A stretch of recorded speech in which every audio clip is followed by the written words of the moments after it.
Welcome everybody. We are here for the Alpha X Champions Cup. I am your caster Snoopy, and joined by my side is Salvant. How are you guys going? It began with contenders, a small little $50 tournament for 5600 MMR or below, and thanks to you guys, it turned into a $150 tournament. We had 3-figure viewers, and it was so successful that Sushi was like, hey, let's do it again and let's go bigger. And so here we have the Champions Cup, open to everyone from Alpha X, Dragon or not. And we have probably the most stacked lineup I've ever seen in an Alpha X tournament. Oh yeah. With the biggest prize pool I've ever seen in an Alpha X tournament. In our first round, we will have Art, Damwood, Ob, Fly, QTY, and Burning. And if you may not have heard of all these players, they're all GM tier or above. Art, in fact, is a recent acquisition who is 6.5k. He was 9th on the European ladder a few days ago when sign-ups closed. Jeez. 9th. That's crazy.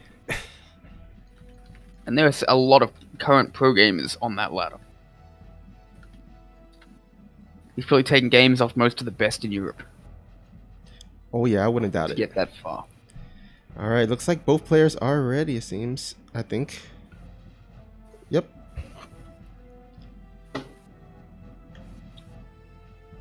Alright, let's see why it matters to change the game privacy when we are literally streaming this live to everyone, but we will do it anyway for the sake of the players. And we are getting underway. Here we go. Our first match will be a nation kill, Poland versus Poland. Art and Damwood actually know each other personally. They are friends. They even talk on Facebook and such. Presumably it's not a huge community, the Polish StarCraft 2 community, but a tight-knit one. Yeah, both of them are a recent addition to Alpha X, so they're kind of recent members. We're still getting to know them, of course, but so far, both have been pretty awesome. Our EU lineup has really strengthened lately. Alright, in the upper left, spawning is the Red Protoss, the number 1 seed of this tournament, the favorite to win it all. It is Art. And at the bottom right, we have our little underdog. He is the Blue Zerg. He is Damrud. It is weird to be calling a GM in Europe the underdog, but in this case, he truly is one of the top someone who would have been a contender to win it all in the Contenders Cup if he had been part of Alpha X at the time. And now, the 16th seed, definitely the underdog, facing a very lopsided match right here. Definitely. Now the odds are stacked against Damrud, but if he pulls off this upset, I mean, I think we might call this the biggest upset of the tournament, possibly. Oh yeah. So here's a question for you. Art and Damrud are friends. They've probably played with each other before. Do you think that gives Art the advantage or Damrud? Yeah, that's actually a good point. I think, yeah, when you play against a player that you have played many times before, I mean, there's always that decision of whether you stick with the regular build order, or do you change it up and try to sneak in something cheesy or something fishy. So we'll see what Art does, as well as Damrud. Yeah, and I think it does benefit Art in this regard, because as you said, Damrud's best bet is to sneak in something cheesy, but there's a good chance that Art knows most of Damrud's tricks. I wouldn't be surprised if Damrud does have something prepared for this. They had definitely had enough days and weeks to prepare, because the groups were announced a week ago. So, I mean, assuming that they did prepare, then I mean, I know some players don't prepare; they just like wing it. I think in tournaments like these, where you have like days to prepare, I think you should take advantage of it. Yeah, and it's worth noting that every single round in this tournament is worth money. If you win your matches today, if you get out of the group, even in second place, that's $25 guaranteed, just for showing up. So There is no, oh, if I make it to this one and then I win another couple of matches, then I might make some money. No. You win today, you're going home with something. You're going home a winner. Yeah. I mean, we'll definitely break down the prize pool later on. But anyhow, looks like we do have... Art has not yet thrown down his tech. We'll see. He only thrown down a second gateway, but no other tech otherwise. Yeah, it's very interesting. 3 minutes into the game. There we go. Robo comes down. We're seeing that more and more lately, I've found in PvZ. Remember when Sue told us that? Yeah. Just our, humble brag. Yeah, That's a reminder to check out the Alpha X Pro series on Afrika TV, because we did have an interview with Sue just a couple of weeks ago, and he said that Stargate builds were kind of less popular in the modern PvZ. I wonder if Art was listening to that interview, if he's come to that conclusion on his own. Yeah, I'm actually wondering if with this Robo here, if it's gonna be a two base timing push here, as we do see the Twilight cancel. We'll see if he goes for charge, or if he goes immediately for the the Templar Archive for the Archons. I don't think it is, because he's got it so far forward that it's very easy to actually scout. I think this is just going to be for pressure. If you wanted to go all in with this, I think he'd try harder to actually keep it hidden. Well, so far, Damrun actually in the dark, and that is going to prompt him to throw down some preemptive Spore Crawlers. Unfortunately for him, there's no Stargate for him to make use of that Spore Crawler, or even the DTs. It's actually going to be a Templar Archive, so we'll definitely see those Archons. Yeah, he is in the dark. I thought he saw the Robo at least constructing. It looks like he did, but I think I guess he still wants to throw down spores, because it was a pretty late Robo, so it could have easily actually been a Stargate first.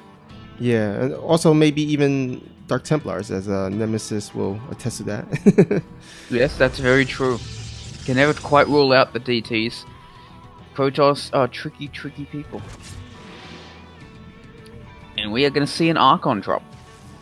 Probably the most standard build in this matchup, and for good reason. It's strong, it allows you to mechanically bully your opponent. I'm not surprised Art would go for a build like this. It allows you to assert your skill on the map early on against a lower ranked opponent. And that's exactly what Art is looking to do. He's already getting 2 drones, forcing a lot of lost mining time, but Damwood is definitely holding his own against this. Roaches do start to pop. He will lose a couple of them, I would say, but oh, that Spore Crawler actually does tremendous damage to the Warp Prism! Oh my goodness, it is 2 hits away from death, and it has to retreat right now, but there's actually a second Prism here. That was so close. But if he'd lost that Prism, he would have still had a Prism, but he would have lost both Archons in that, and that would have been catastrophic for Art. That was so close. That is a great Spore placed at that 3rd base. Yeah, for sure. Oh, he does see the other Spore, the Warp Prism Warpins. And that should prompt him to start making units here. Oh, actually he's supply blocked. Yeah, because an Overlord just got picked off. We're going to see, double Warp Prism Archon drop. That's very interesting. Usually you see that with DTs, not so much with Archons, but Art's decided, if one's good, maybe 2 is better. And he's getting his 3rd base. He's got his 3rd base. My god, the amount of multitasking this man is capable of is insane. But again, the Spores are doing tremendous damage to the Warp Prism. I don't know how these Archons are going to get out in the main. He's also attacking the 3rd at the same time. A bunch of Roaches will go to defend against that. One Queen is going to go down, and he's getting a few shields on that Warp Prism, and I think he might just get out. But he needs to save those Archons right now. But I don't know if he's paying attention. All of these Queens are actually going down at the main base. Meanwhile, he just withdraws from the 3rd base, attacks the 3rd, while attacking the main, pulling out, saving all of his units, losing nothing. Art, amazing. The micro on that guy is just insane here. I mean, he's macroing and microing 2 different Warp Prism at the same time. Jesus. Yeah, I don't even think the micro isn't the most impressive. What's impressive is the multitasking. How he's doing this on 2 different fronts. While macro, he's going to almost take out this 4th base with just Archons alone. Yeah, he will. Yeah, he's going to get it. If he just hits it one more time, I think he will. He's just going to drop it right there and... Maybe. you've got him, man. You've got him. Oh, he misses it. He misses it. Oh. Damwood keeps it alive. I'm sure he's going to come around back to it, maybe. Oh no, he's just gonna fly away. he needs to bring queens over to transfuse this, but he doesn't have any queens because all of his queens died. Man, Art is just playing so well. Apart from that one mistake at the 4th base. Lurkers are on the way for Damwood, but I don't know if they're going to be done in time. We've got a lot of Archons, we've got a lot of Immortals, they're going to be pushing, and Damwood's only got a few Roaches and a few Hydras, and oh my god, so many units are already going to die. And I think anyone who is looking at the first seed is going to be thinking, oh man, I hope I do not end up against him in the next round. As Art pushes forward relentlessly and everything just gets absolutely slaughtered. The first seed showing his dominance in game number 1 of this tournament.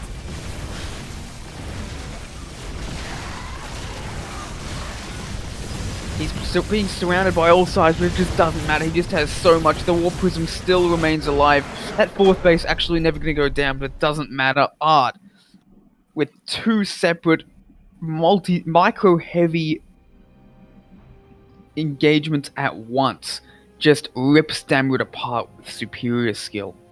Yeah, I mean, he was so ahead. He's like, I don't really need to take that 4th base. I mean, you can have it.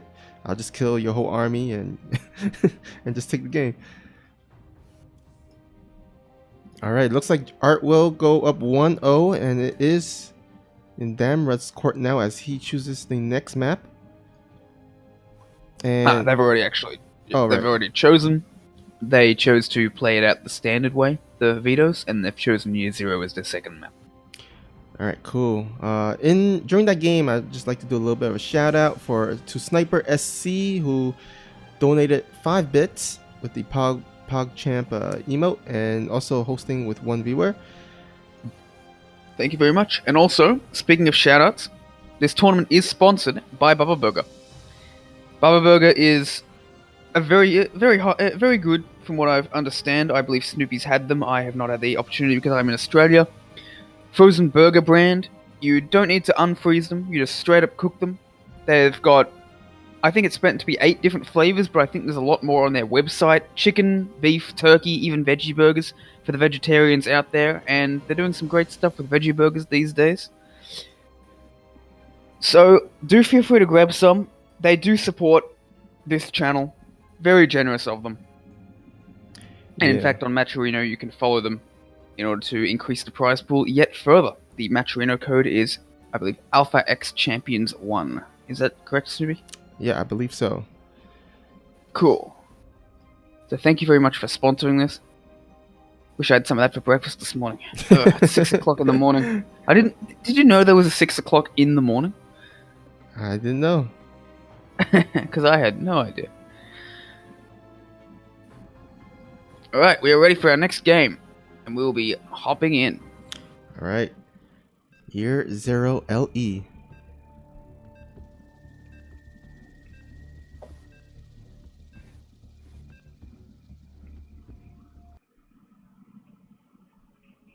Oh, looks like Sunlily's in the chat. Thank you, Sunlily, for helping us make that awesome Alpha X Champions Cup poster. Yep, Sunlily is our in-house graphics designer. Tireless, always helping out. We're very lucky to have her. In the upper left, 1 game up with devastating mechanics. Can anything stop him? Can anything slow him down? It is Art. And at the top right, we have the blue Zerg player down 0-1, looking to tie it and send it to the ace match. It is Damrud. So let's say you're in Damwood's shoes. You just played a fairly standard game, and mechanically Art just seems, well, so good. What do you do? You know, I mean, there is a large MMR difference between the 2 players. I don't even know if there's anything he can do, but I mean, if you look at this map, there is a possibility of the same strat being used by Art. I mean, you can ferry that Warp Prism with the 2 Archons into the main base of Damrud. So I think, firstly, you definitely wants to put some Overlords in that dead space with it, possibly a Zergling or so at that watchtower. Just make sure that there is nothing flying over to his base, and then just make sure he, loses as little as possible to those Archon drops. Meanwhile, Art has actually opened with a Nexus first. Oh. Quite bold, but on this map, very much possible. Yeah, that ramp is actually pretty small compared to other maps, and it's up in the uphill, so definitely easier to defend. And it's just such a long rush distance as well. The odds of a 12 pool are extremely low. Yeah, I bet he probably knows that Damrod is not much of a 12 pool guy if he plays him as often as we suspect. Yeah, that does seem likely. Meanwhile, Probe is chasing this drone, and the drone cannot mine because it is busy fleeing. Yeah, I'd like to see him use another couple of drones to fend that Probe off. But he's making links, so he'll be fine. Yeah, that Probe is just telling that drone, please come on a date with me. I'll treat you right. And the drone is like, no. The drone's like, no. No means no. I told you to leave me alone. I only date my now own leave kind. or I'll get my Zergling brothers to beat you up. Oh man. Consent is important, kids. He's got at least 11 other brothers. Oh, and we do see these Lings barely misses that Probe there. Yeah, the Lings hit squad are out to defend their sister's honor, but they cannot find him. He's sneaking around. Got a gift for the drone. Minerals in. Minerals clutched in Sonic claws. Alright. Nope, I guess I'll just go home. Alright, looks like the Nexus, the build order is a bit different, but the opening is looking pretty much the same. 2 gateways, and there we go, the Robo. Yeah, I wouldn't be surprised if we see the same build again. I mean, it worked so well, why not do it again? Maybe with a single warp prism, maybe with the double. And it looks like that is what we're going to see. So I think Damwood, if he's not going to cheese, which it doesn't look like he's going to do, I think he needs to make the game weird in some way. Yeah. Like go for mutas, or go for swarm hosts, or go for something that's not really the norm in this matchup. I don't think that just executing a little better is going to take the game for him. He's getting a pretty fast flare. I wonder if this will be for Hydras or potentially Nidus play. I think Nidus would be pretty good against an Archon drop. Yeah, as you were talking about changing it up, I think Nidus would have been really nice, but unfortunately his only Overlord near Art Space has gone down, so he won't be able to use that Overlord to morph the Nidus in the base. We'll have to be outside. Is pretty bad. And that indicates that he probably isn't going to go for it, otherwise he'd be trying harder to send that other Overlord across the map. Oh no, he does have an Overlord near the natural, but even so, I don't think he's going to be going for this Nidus. I think he's just going to go for fast Hydras. And similar situation, it's kind of like deja vu, as last game he, or Damrod rather, didn't really have much scouting information, so again, he's preemptively throwing up those Spore Colors, which will kind of be useless as this attack is commencing pretty soon, the Templar Archive just done. Well, you say useless, but remember, they almost killed that Warp Prism last game. Twice over. That's true. So, and they do definitely provide space control. They definitely deny where the Warp Prism can go. They restrict the Warp Prism's freedom of movement. And we do already have 4 queens here, so that Warp Prism is initially going to get pushed away and get nothing done, though they will be able to snipe an Overlord, which will supply block Damwood momentarily. And he's going for a Hydralisk Den, which is pretty greedy, but I think in this case it's going to work out for him. And that's good. You want to be able to skip straight to Hydralisks as Zerg if you can. You don't really want to make Roaches, but you have to in order to stay alive against things like this, basically. And there's actually a really nice nook in the 3rd base that Damwood could, Art could take advantage of if you wanted to. I don't know if he even has to. Good split on those queens, though. Doesn't lose any. Forces the Archon away, but does lose a lot of Zerglings. Art already up in supply. And if he sees this 4th base, I think it's going to be forfeit. But he doesn't see it. There's notes there. Just barely. Charge is on the way. And it looks like he's going to be looking for another follow-up push like before. Trying to take advantage of the lack of units, but there are going to be a lot of Hydralisks being made. But against Charge, that could prove difficult. He will need to chew through these Lings in order to get there. In order to get to the vulnerable Hydralisk. But we'll see if he can do it. He's going to have like 4 Archons. So this could be pretty nasty. He's building a Baneling nest now is Damwood, but he just isn't building enough units at the moment. He seems to be a bit larva. stuck because he's got a lot of money, and oh man, this is a really massive attack. Damn, Art is up 15 supply. He's just completely out macroed this. And before a lot of the Hydras are done, yeah, Damon just GG's. He cannot build his army in time. Art just showing his strength in game number 2 as well. Yeah, Art looking really dominant this at this point so far. And Damrad will have to go to the losers versus losers match now.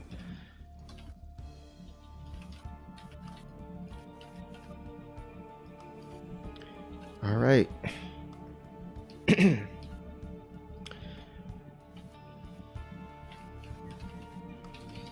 Let me go ahead and update the scoreboard for the next match.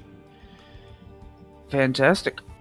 I've just informed Burning that the match has ended a bit early. That's right. Scheduled for 10:30 p.m. CT, but probs earlier due to how quick that match was.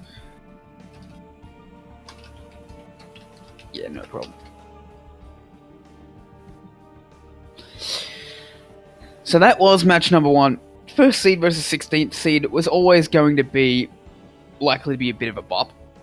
But we do have the 8th seed against the 9th seed up next. Very close TVT, so it should be a lot closer and more competitive games. Hope so. Let's see if we can have both those players in the lobby, and then we can start the game soon after that.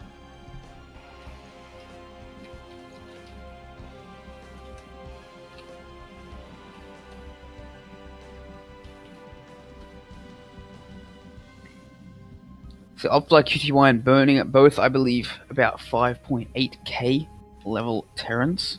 And it says a lot about this tournament that they are middling seeds. Let me check my list. Yeah, Upfly QTY at 5700 MMR and Burning at 5675 at the time of sign-ups closing. So 5700 MMR also players.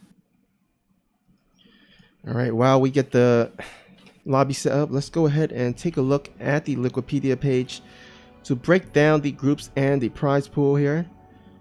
Let's go ahead and scroll down. As you can see in the prize pool, the top 8 will go home with at least $25. In fact, the 5th, 6th, and 7th and 8th place will go home with $25. And then as we go into the 3rd and 4th place, we go raise the prize pool to $50.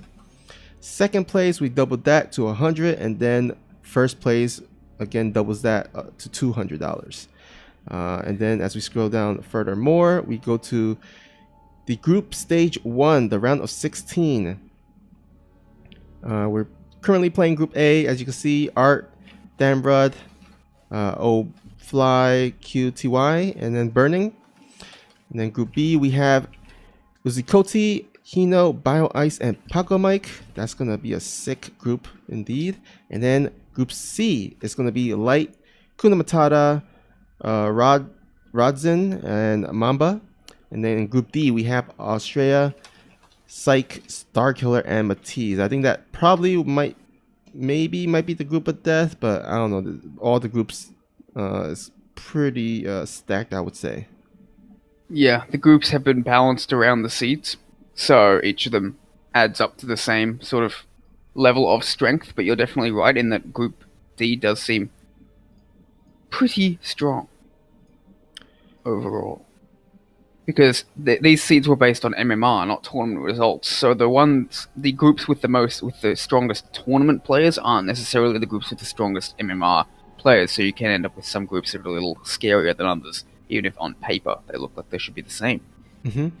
Okay, we have our maps already vetoed. We have Cyber Forest first, followed by King's Cove and Automaton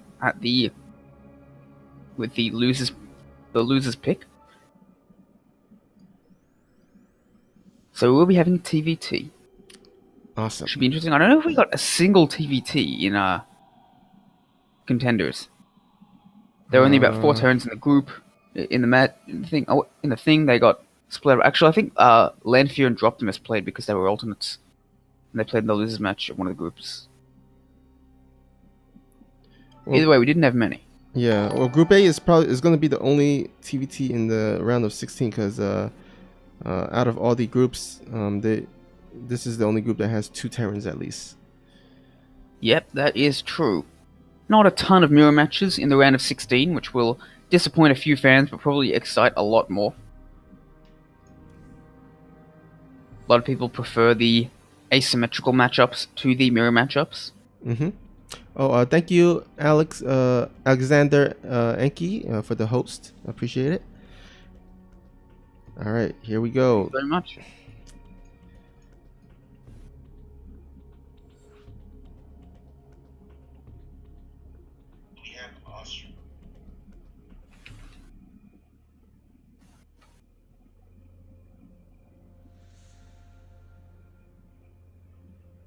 Alright, we're making our referees. Players ready. Alright, players are ready. And we'll be underway. The winner of this will advance to play against Art. The loser will go down to face Damrud. That's probably not the best prize that one could hope for. I was just thinking, yeah. Yeah, you win and you get to play Art.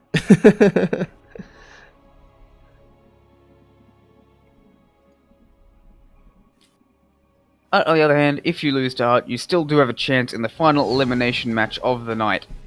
That's correct. So they still do want to win, but yes, it is a bit psychologically demoralizing to go up against a Protoss of this caliber as your victory prize. In the upper left, spawning as the Red Terran, it is Burning.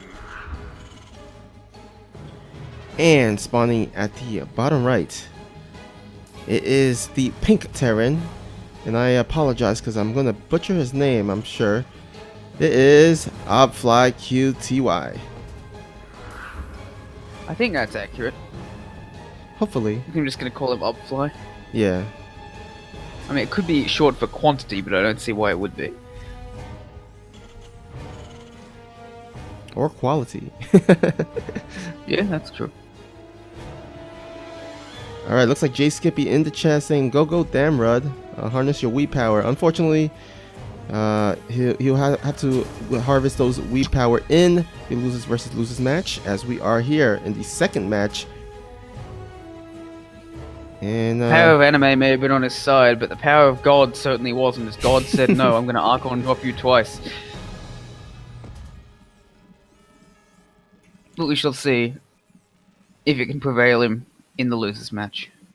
Yep. Looks like both Terran players are opting to go for double gas here, which is not surprising, or at least it's pretty common. Both players going to throw down their factory here. And it is Cyber Forest. It's got a very short rush distance, so I'm not surprised that both players are opening kind of aggressively. That's a good point. Both players will be making their Reapers. Let's see if they actually fly them across the map, or if they're gonna go ahead and use them defensively here. There is only one pathway generally to get the Reaper into the main base, so not much other, I guess, surface areas that the Reaper can abuse. And instead, looks like Obfly gonna go ahead and just scout for any proxies here. Yeah, it's interesting. I like how both players have... initially, they went for their factories very fast, and they took some probes off gas for a little bit. And they did it in a very standardized fashion. Both of them going to 2 and 1, although Obfly needs to get some more back on his gas, considering that he's a bit oversaturated in his main, but he's done that now. It's always interesting to see these little details of openings for races that we don't play. Mm-hmm. Yeah. Can't say we're experts in TBT. 2 Reapers and a Hellion for each player, but I would say that trying to go up a ramp against this means that Obfly does have the advantage in this ensuing fight, and that does force Burning to back away. Yeah, but the real danger for Obfly is going to be the medevac there. If Burning can micro that really well, his units, then he could possibly overrun Obfly here. Oh yeah, one thing every race has in common is they know how dangerous Hellions are, but there is a fight going on. A Hellion already goes down for Obfly, and he's not done. He's going to continue to push forward. This other Hellion is actually so low, and it might go down as well, and all of a sudden, oh my goodness! Jesus. Burning, just spreading his units perfectly, and Obfly with a bit of a poor engagement going up a ramp, and that's all it takes in early game TVT to wipe you out. 3 minutes 36 seconds. We did not have the time to really show how good that was, but Burning just spread out his units so well against that Hellion Reaper attack. There was no way that the Hellions could hit more than one unit at a time. In the meantime, everything was firing in at the packed Hellions of Obfly. And going up a ramp, it was just never a fight that Obfly was going to win, but Burning probably did not expect that. There was no way he would have seen that coming, and yet he reacted so quickly and so well. That was extremely well done. Yeah, and even if that attack didn't go as badly, there was the medevac that was coming across the map. So, unfortunately, I don't think Obfly would have survived that. But we have another game here, game number 2. Let's see if Obfly can answer the loss that he just previously had. Man, without the Cyclone, this matchup was really turned into a knife's edge, hasn't it? Oh yeah, I remember back in the day it was like Cyclone versus Cyclone Blast. I mean, it seemed like a knife's edge as well, but at least you knew what you had to do to not get stabbed. Just keep making Cyclones. Yeah. Nowadays, it's like, oh, you got the exact same units as me? Well, I microed slightly better than you, so game over. Yeah, I'm just happy as a Protoss because proxy Cyclones back in the day were definitely a thing and very, very scary to deal with. You gotta scout it immediately and prepare correctly. So yeah, I'm just happy as a Protoss I don't need to deal with that as much anymore. Well, they've got Proxy Marauder now. They seem to have perfected that one. Gets me more often than I'd like to admit. Burning will just be back in a moment. So in the meantime, that's a good time to call out our other sponsor for this tournament and a decent foil to Bubba Burger, 24-hour fitness. They work out very well together. Eat Bubba Burger, burn it off. 24-hour fitness has, I think, over 400 locations in the US. It's open 24/7 as the name indicates, and it's only about $30 a month, which is a really good deal. I wish I had gyms that were that cheap here in Australia. Yeah. They also have different equipment such as weight, cardio machines, studio classes, and awesome personal trainers if you want. So yeah, definitely a great option to go for some exercise. There you go. All the amenities for just $30 a month. I really gotta start going to the gym again. But it's so expensive up here. I don't have a 24-hour fitness. I did find a place that's like $13 a week, which is not bad. Oh, that's pretty good. I mean, when you add into account, the AUD USD rate, it's not that much more expensive. All right, the conversions. I'm not sure what the Australian currency compared to the United States is, so. I think it's like 1.4 to 1 at the moment. Oh. So, $10 US buys you about 14 AUD. All right, in the upper left. Spawning as the Red Terran, a very quick, a very decisive victory on Cyber Forest. Can he repeat it on this much larger map? It is Burning. And spawning at the bottom right, we have the pink Terran player. Unfortunate quick loss last game, looking to bounce back. It is Obfly QTY. I wonder if we're going to see the double gas from either player again, or if they're just going to focus on that early command center. It looks like, based on the rally points, it looks like Burning wants to go for that second gas, and just as I said, there he goes. But it looks like Obfly may want to be going for a fast CC this time around, playing a bit more economic, a bit more defensively, not trying to go up a ramp and attack into Burning this time around. But actually, no. Obfly has an SCV moving across the map very sneakily. I don't know if that's going to be for scouting, Snoopy.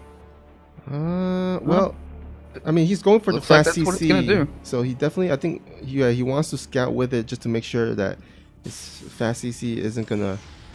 Yeah, yes, you're right. Making sure that there's no proxy to racks. I think, actually, yeah, that makes sense. Making sure there's no proxy to racks, because that would just straight up win against this. And now that he doesn't see it, he knows he's safe to make his own command center instead of rushing to his factory. And he has enough gas to have thrown down his factory if there had been no racks at home. I think that's what it is. I'm not a TVT expert. I could be dreadfully wrong. Someone in the chat, please feel free to correct me if you know how to play TVT, because I certainly don't, but that just seems to be my best guess. Alright, looks like the Reaper will be going across the map. Obfly has elected to keep his Reaper at the base for defense. And this time, hopefully, he doesn't go up some random uphill and completely loses all his units like last game. Oh, actually, this Reaper's going to bypass it. Yeah, it's going to get in. Get a whole bunch of scouting done. Even maybe take out an SCV that's building that factory. That's going to be super annoying. Burning already showing... Oh, and he can actually win that fight now that he's got that grenade done. Oh, fortunately, Obfly does pull back in time, but already, Burning just seems to just have the better micro all in all. Does save that SCV, but at what cost? That Reaper is in danger. Good pullback, but oh! The SCV is going to go down. He could have loaded that in the command center to save it, but it's actually probably better just to make the orbital as fast as possible. And we have 2 Reapers and a Hellion for Burning. He's continuing to push up, but he's not going to be able to breach this ramp. There's nothing that can be done there. He'd have to send both Reapers up alone. And with 2 Hellions being done, Obfly will survive. But he's already taken a decent amount of damage. Though it's worth noting, Burning did have to delay his own command center for this. He's up 3 workers, but his command center's not quite yet done, so his orbital's going to be significantly behind Obfly's. Meanwhile, Cyclone and a minivac coming out of Burning. Alright, looks like we have a longer than 3-minute and 36-second game here, which is nice. Yeah, I was worried this could be a very, very short day. Raven coming out for Obfly. So we do see a fairly different set of units from both sides here. It's interesting to see how many different units get made in an early game TVT before it sort of moves into that Marine tank Raven. Yeah. Sort of meta. Oh, looks like And this Reaper might go down. Yes, it does. 3 shots.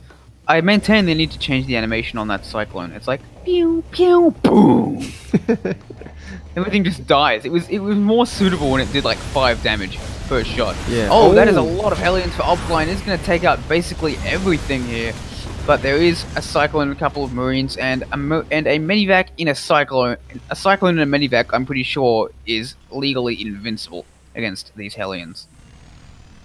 Well, the only way you might be able to actually kill it is by using an interference matrix on the Medivac and then waiting 30 seconds and waiting for your opponent to AFK. Oh, he does get the interference matrix off, but unfortunately not with the right timing there. And Burning is just delayed by a little bit before dropping again. This Cyclone drop going to be tremendously irritating. But he does have enough Marines to shoot this Medivac away now. As they both start getting into their tanks and Obfly makes a second Marine. Oh, but there's just this random tank and 3 Marines out in the natural here. Oh, actually he's gonna group them up together. Yeah, that's actually a pretty weird but pretty effective push. That is a very nice place to put that tank. Yeah, I like to have him quite like that. A little bit closer, maybe. Okay. Yeah, it's gonna nestle it right. I thought he was gonna nestle it behind the rocks, but he's actually moving even further forward. This could be really nasty. The Ravens are there to attack the Liberator. The Liberator doing tremendous damage at the main at the same time. This tank is in a huge position. Oh my god, this tank is almost dead. This is an amazing push by Burning. I'm so surprised at what he's been able to get done with such a small amount of units. He's forced to pull SCVs. He's going to lose so many of them. And another tank is sieging up. 12 SCVs already taken down. And Obfly forced to retreat. Burning, playing so well. He lifts that Cyclone and keeps it alive. Oh man, he can just go home now. Yeah, 12 SCVs and a third base. I mean, that third base is going to be much faster compared to Obfly's. It's nearly done. Obfly's hasn't even started. Steam only just now starting for both players. What are they really going to do? Ooh, the Viking will take out the Medivac though, so that's something. Mm-hmm. And with that, Burning is forced to retreat, no longer with that micro potential, but he's already done so much damage. He's already done more than enough. Yeah, at this point, I think Opfly's best chance is to just go for a big push. I mean, he does have the Raven, so that could definitely help him in terms of the engagement and can interference matrix the tanks and then just go into the natural and then just obliterate his SCVs. I agree. If his Storm was a little bit closer, I'd say that push could actually work. But as it is, both Storms can be finished at the same time. But I do think it's definitely Obfly's best chance, and I think that Obfly agrees with you. I think he's going to go for it. But no, actually, it looks like he's going to go for a third base. Mm. I don't know if this is a fake or not. He is going to move out, though. With 4 tanks and 2 Ravens. Is he? No, I guess he's not. But I agree. I think he should. But these players are better than us. Maybe Obfly does have a plan to get back into this game. TVT is a game where you can definitely turtle and play defensively for a long time and take that advantage. Yeah. Good scan in the main sees basically everything. He sees the double eBay. He knows that he's going to be even further behind, and I think that does make him pull the trigger. He knows he's only got 1 upgrade versus 2. He does not want to let this game keep going on any longer. I think he wants to hit a stim timing, not realizing his opponent will have stim at about the same time. Yeah, I was just about to say his stim is lining up pretty well for this. Alright, let's see how this engagement goes. Sensor tower on the way. I like that. I like that a lot. He does have the scan. He does see what's going on. There will be a lot of interference matrices ready, and Obfly is going to get into a position on this third base to deny it. So I think that's his plan. Oh. I think he wants to get his own third base and deny this other third for as long as possible. Good lifts on those tanks, getting them behind the mineral line. There's really not much that Burning can actually do. I don't think he should attack this. Oh man! Oh my god! Obfly with a great position. Good interference matrices though, but I don't know if it's going to be fast enough. Already so many Marines just went down, and this might actually be Obfly's chance to go and attack. Yeah, this command center hasn't yet lifted. He's trying to save it, but there's no way he's going to. 5 tanks still up for Obfly. And now he's pulling Marines and sending them into the main to get even more damage done. Oh, that actually Although leaves there the are enough tanks Marines in the main for... Ooh! For Burning, he's going to take out that Medivac. But even so, I think he can... I think he wants to just stay here for as long as possible. But now he's going to go home. Burning actually choosing to take a different location at his third base. Obfly is catching up. He's not quite caught up, but another couple of moves like that, and he would be. This game a lot closer than the previous one, although Burning still does seem to be in the upper hand. Yeah, he's a bit down in workers as well as the upgrades there, so definitely needs to get one more good engagement at least to even up the odds here. Good drop, gets 3 SCVs taken down, and retreats without losing much. So he's just about evened up this worker count now. Although remember, he doesn't even have his armory on the way yet, and his 2-2 is quite well on the way for Burning. It was already a single eBay versus 2. Now it's 2 eBays versus 2, but even so, there is going to be a point where Burning is going to have a 3 upgrade lead. Oh, now and that could be his chance to attack. Now Burning is going to go for the counter drop here. He's got a really good position here. That is a good drop. Yeah, he can attack the third, he can attack the main, he can attack everywhere with these siege tanks. He's got 3 tanks sieged up in the main base of Obfly, and tremendous damage is being done. Everything is dying for Obfly. He's up. Burning is up 40 supply. This is a beautiful attack. Oh my goodness. And Obfly just cannot keep up. GG comes out, and Burning will advance to face Art in the winners match of Group A. I didn't even see that. Yeah. Both these players so good, but in the end, Burning just a little bit stronger. Look at that APM, folks. APM is not everything. It's how you use it. Alright. Actually, Sushi just reminded me I need to update the iBracket command there, so we can direct you to the Wikipedia page. Let's see. Let's go ahead and get that done.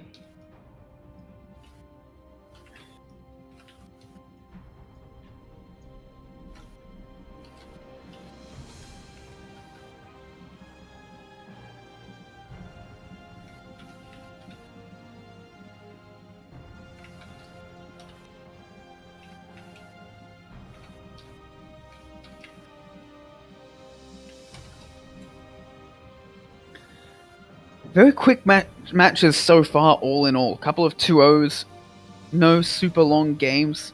We're really speeding through things. Yeah, there may end up being a bit of a delay today because our players are asked to show up about 30 minutes before their match just in case, but this is 45 minutes before they're scheduled. But Art is a professional, he's here. Okay, what were you saying? I was gonna say, I think it's kind of understandable because in Group A we have like the highest tier MMR players versus the lowest tier MMR players, and so you would kind of assume that the higher tier MMR player could probably end the game a bit quicker than compared to, let's say, in Group C or maybe Group B, because the Group B and Group C, I think their MMR is much closer in terms of the matchups. Yeah, it's true, although Obfly and Burning were actually very close in MMR. About 40 MMR away at the time of signups. Oh, okay. Because they were seeds 8 and 9. Oh, okay, I see. Alright, I guess. Basically, it's spread out in such a way that, yeah, like for instance, Group B is probably the closest one, and you've got Seed 4, Seed 5, Seed 12, and Seed 13, so you've got a couple of pairs that are pretty close together. But we do have some pretty close together players in this one, and Burning I think TVT is just better for him, or he's just playing better on the day. Yeah.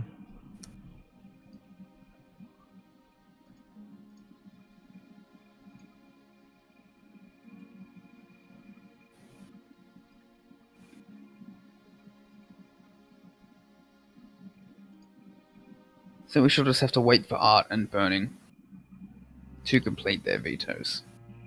Alright.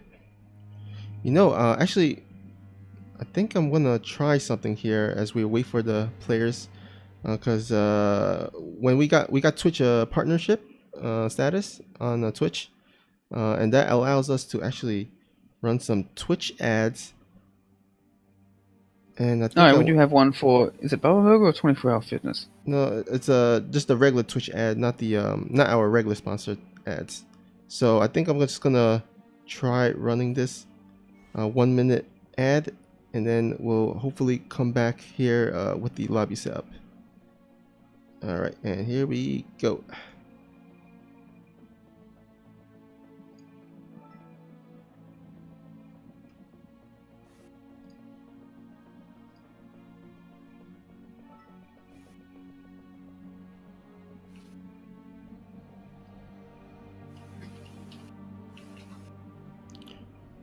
Oh wait, actually, let's see.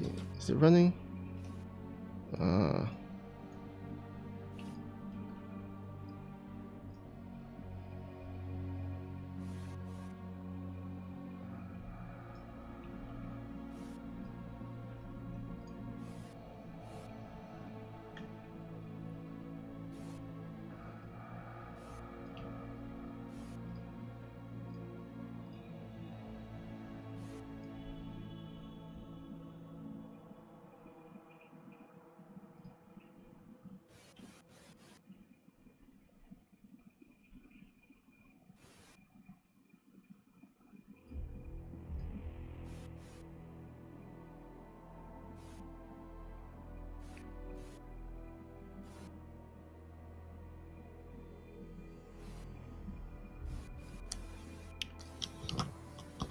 Alright. Looks like R says Cyber is first. Be right back 1 minute.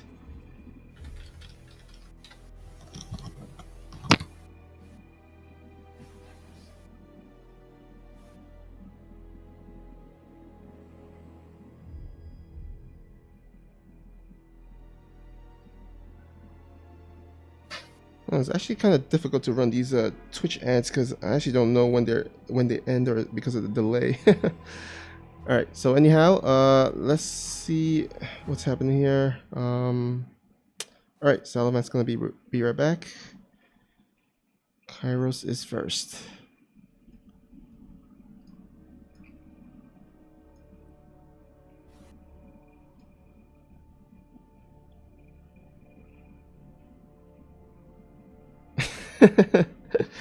Jay Skippy saying, turn off your ad block, boys.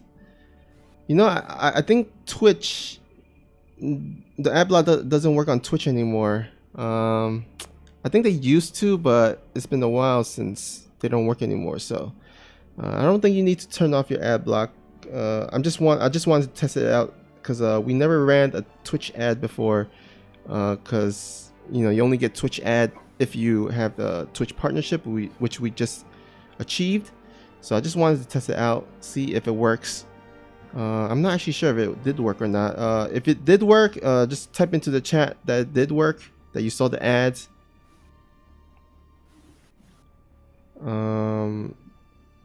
If not, then it's fine. It was just, just experimenting.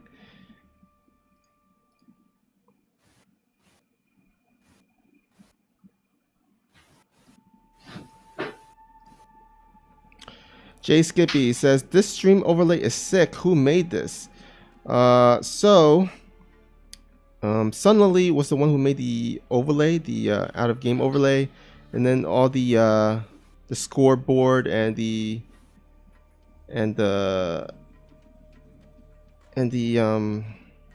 sponsorship things in the below is the things I added in through Oz, but then also the Alpha X Champions Cup poster is made by Sunlily as well, so I posted that as well. So it's a combination of Sunlily making the overlays and then just me adding a little bit here and there. But glad you like the overlay. Alright, Yusala, make it back? Yep, looks like they've already vetoed. Alright, awesome. Kairos, Cyber, and King's Cove will be our map pool. Kairos will be played first.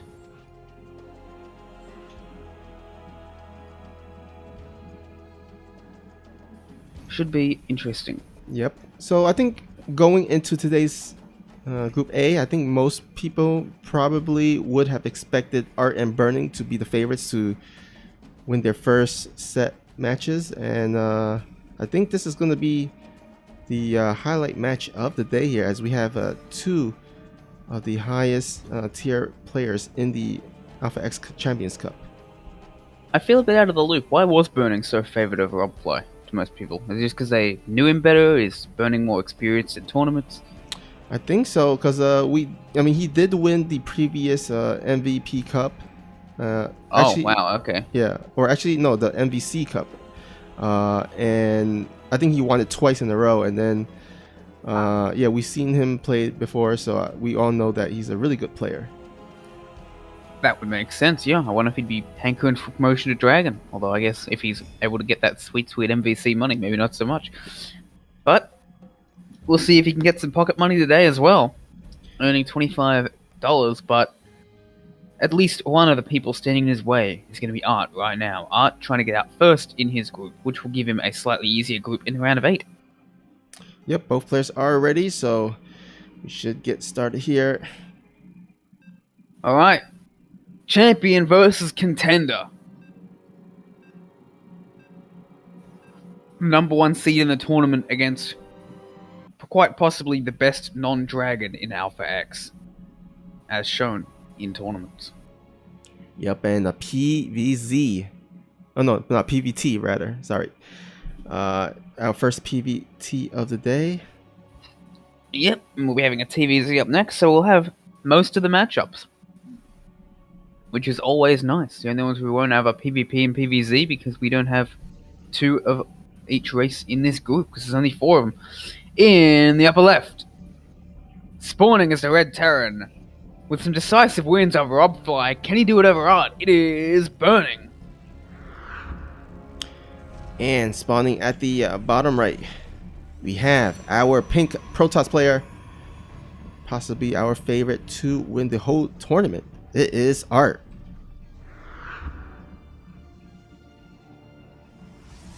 Interesting pylon placement from Art. Going to try and deny that Reaper positioning, which I like. Just deny a little bit of where the Reaper can go. But we have a fake proxy Rex from Burning. I like this. Damu kind of just played standard against Art. Burning's like, no. You're higher MMR than me. I'm not going to play your game. You're going to play mine. And actually, I don't know if this is a fake proxy Rex at all, because he's making a second gas as well. Is this just to sell the ruse, do you think? Or do you think he's actually going to continue the proxy? I don't know. I don't think he is. He's got no other SCVs on the map. But he's really sold this well. I think he might just go for a quick factory here, possibly into a starport. But I think right. he's saturating the both gas. gas with three SCVs. So yeah, I think it's not ruse. Yeah, I don't know what he's doing. If we have full vision and we can't figure it out, how on earth is Art going to figure it out? Oh, but Art does see the SCV moving away, and that gives him a hint. That's like, oh, wait a minute.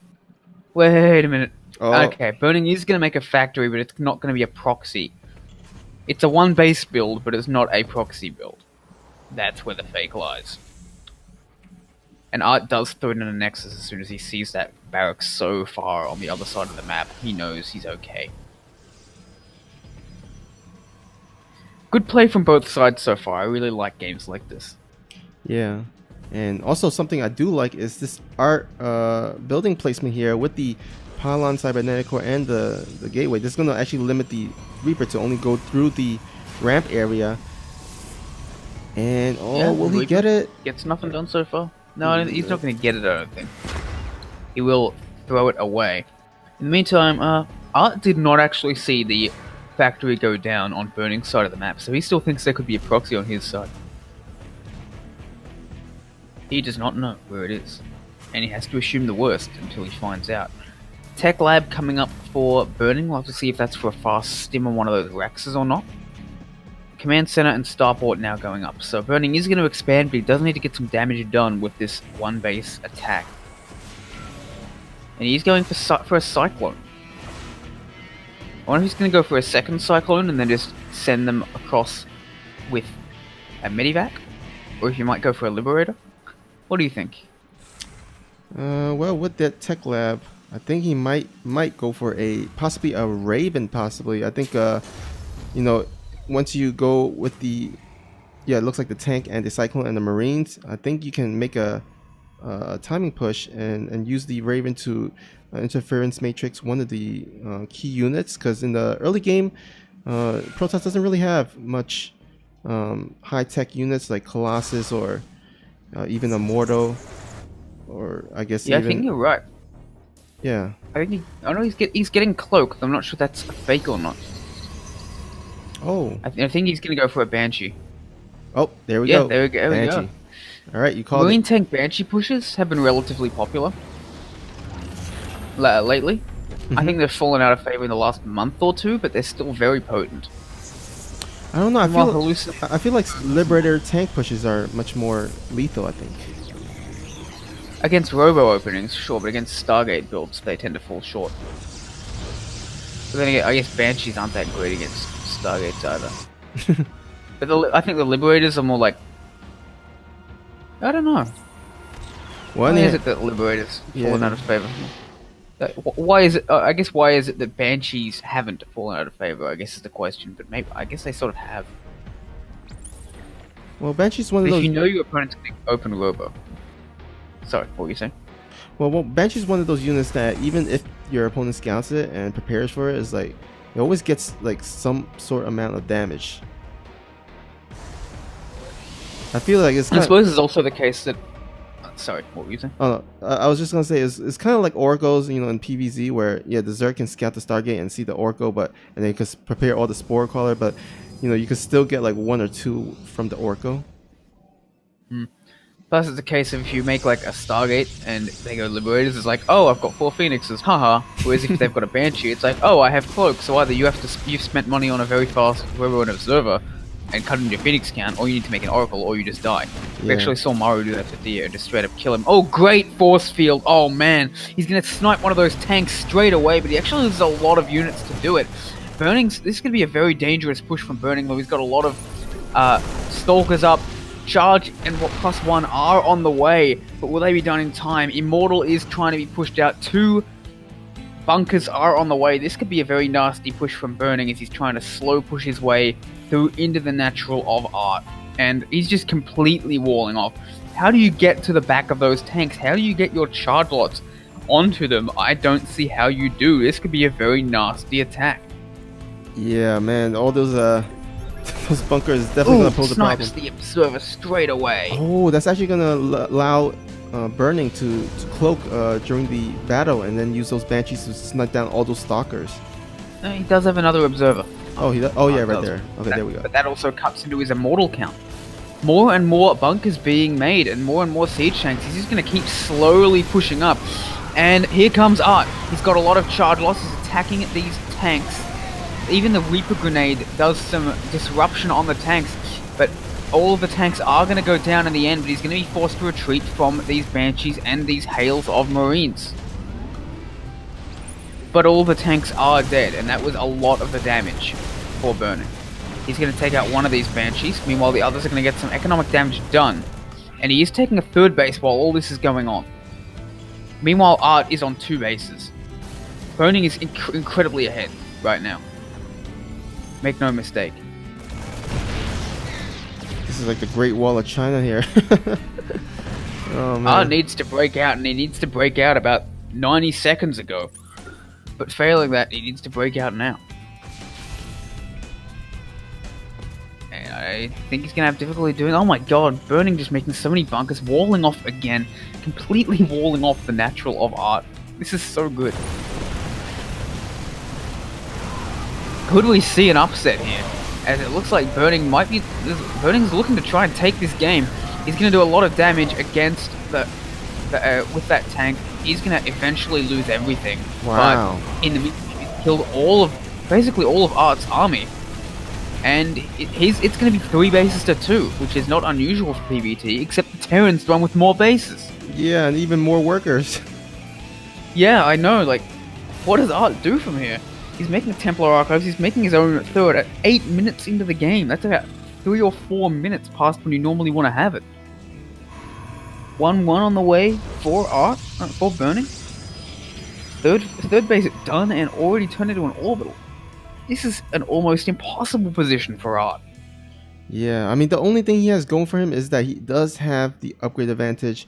His +1 attack is about to be done, so he's going to be on a 1-1 versus possibly 0-0 of Burning here. That is true. That is one advantage he will have, at least for a while. He's going to send those Blink Stalkers across the map while he goes into Storm. And he's just going to try and get whatever pokey he can with those Blink Stalkers. Pokey. They are pokey men. Gotta poke. Alright, looks like oh! He's gonna snipe them all, pokey men. Oh man. That's a new show. He's taking out a lot of stuff. Yeah, the problem is that Who's That Pokemon is always very easy. It's always the same one. It's gonna be the new spin-off show. I'm sure they'll have their own names and cast of characters. Oh. The shy one, the smart one, the funny one. My god, so many blinks. These blink stalkers are doing so well. They're just one-shotting everything they come into contact with. Just 6 stalkers doing so much damage. There is no stim actually. Stim is very late. That's one thing that happens with a push like this, which explains why these blink stalkers got so much done. 7 SCVs, 2 or 3 mules, and a bunch of Marines, all taken down. And Art suddenly, he's not even again, I'd say, but he's in a much better position than he was before. And he's actually moving out with 4 High Templar. Look at how clumped this bio is. It's just begging to be stormed. I hate to victim blame it, but in this case, I think the bio ball is kind of asking for it. That storm could literally just hit every single unit that Burning has. Oh man, he needs to split there. I mean, there are a lot of storms. There's actually 4 High Templars out in the map here. Oh! This could be nasty. Here he goes. Oh, a beautiful storm to open things up. Art is charging forward. Another storm. What on earth are the tanks going to do? There is so much damage. Half the army is not fighting for Art, though. He needs to move forward. He's warping in more charge lots. Burning is desperately fighting away, but there's just not enough. Art in an impossible position, but he's just not going to be stopped. Oh my god, one last storm. Man. Art charging on forward, taking advantage of essentially the one opening he had in the lack of storm of the Terran, and doing it beautifully. He's taking out everything, and GG from Burning. Oh man, that was such a good game from Burning, but Art just too good. Yeah, oh my god, I did not think he would actually be able to turn that around, but man, he hit that timing like butter and knife. That was perfect. I don't think I've ever seen a fast storm that involved attacking the Terran before. It's just not done.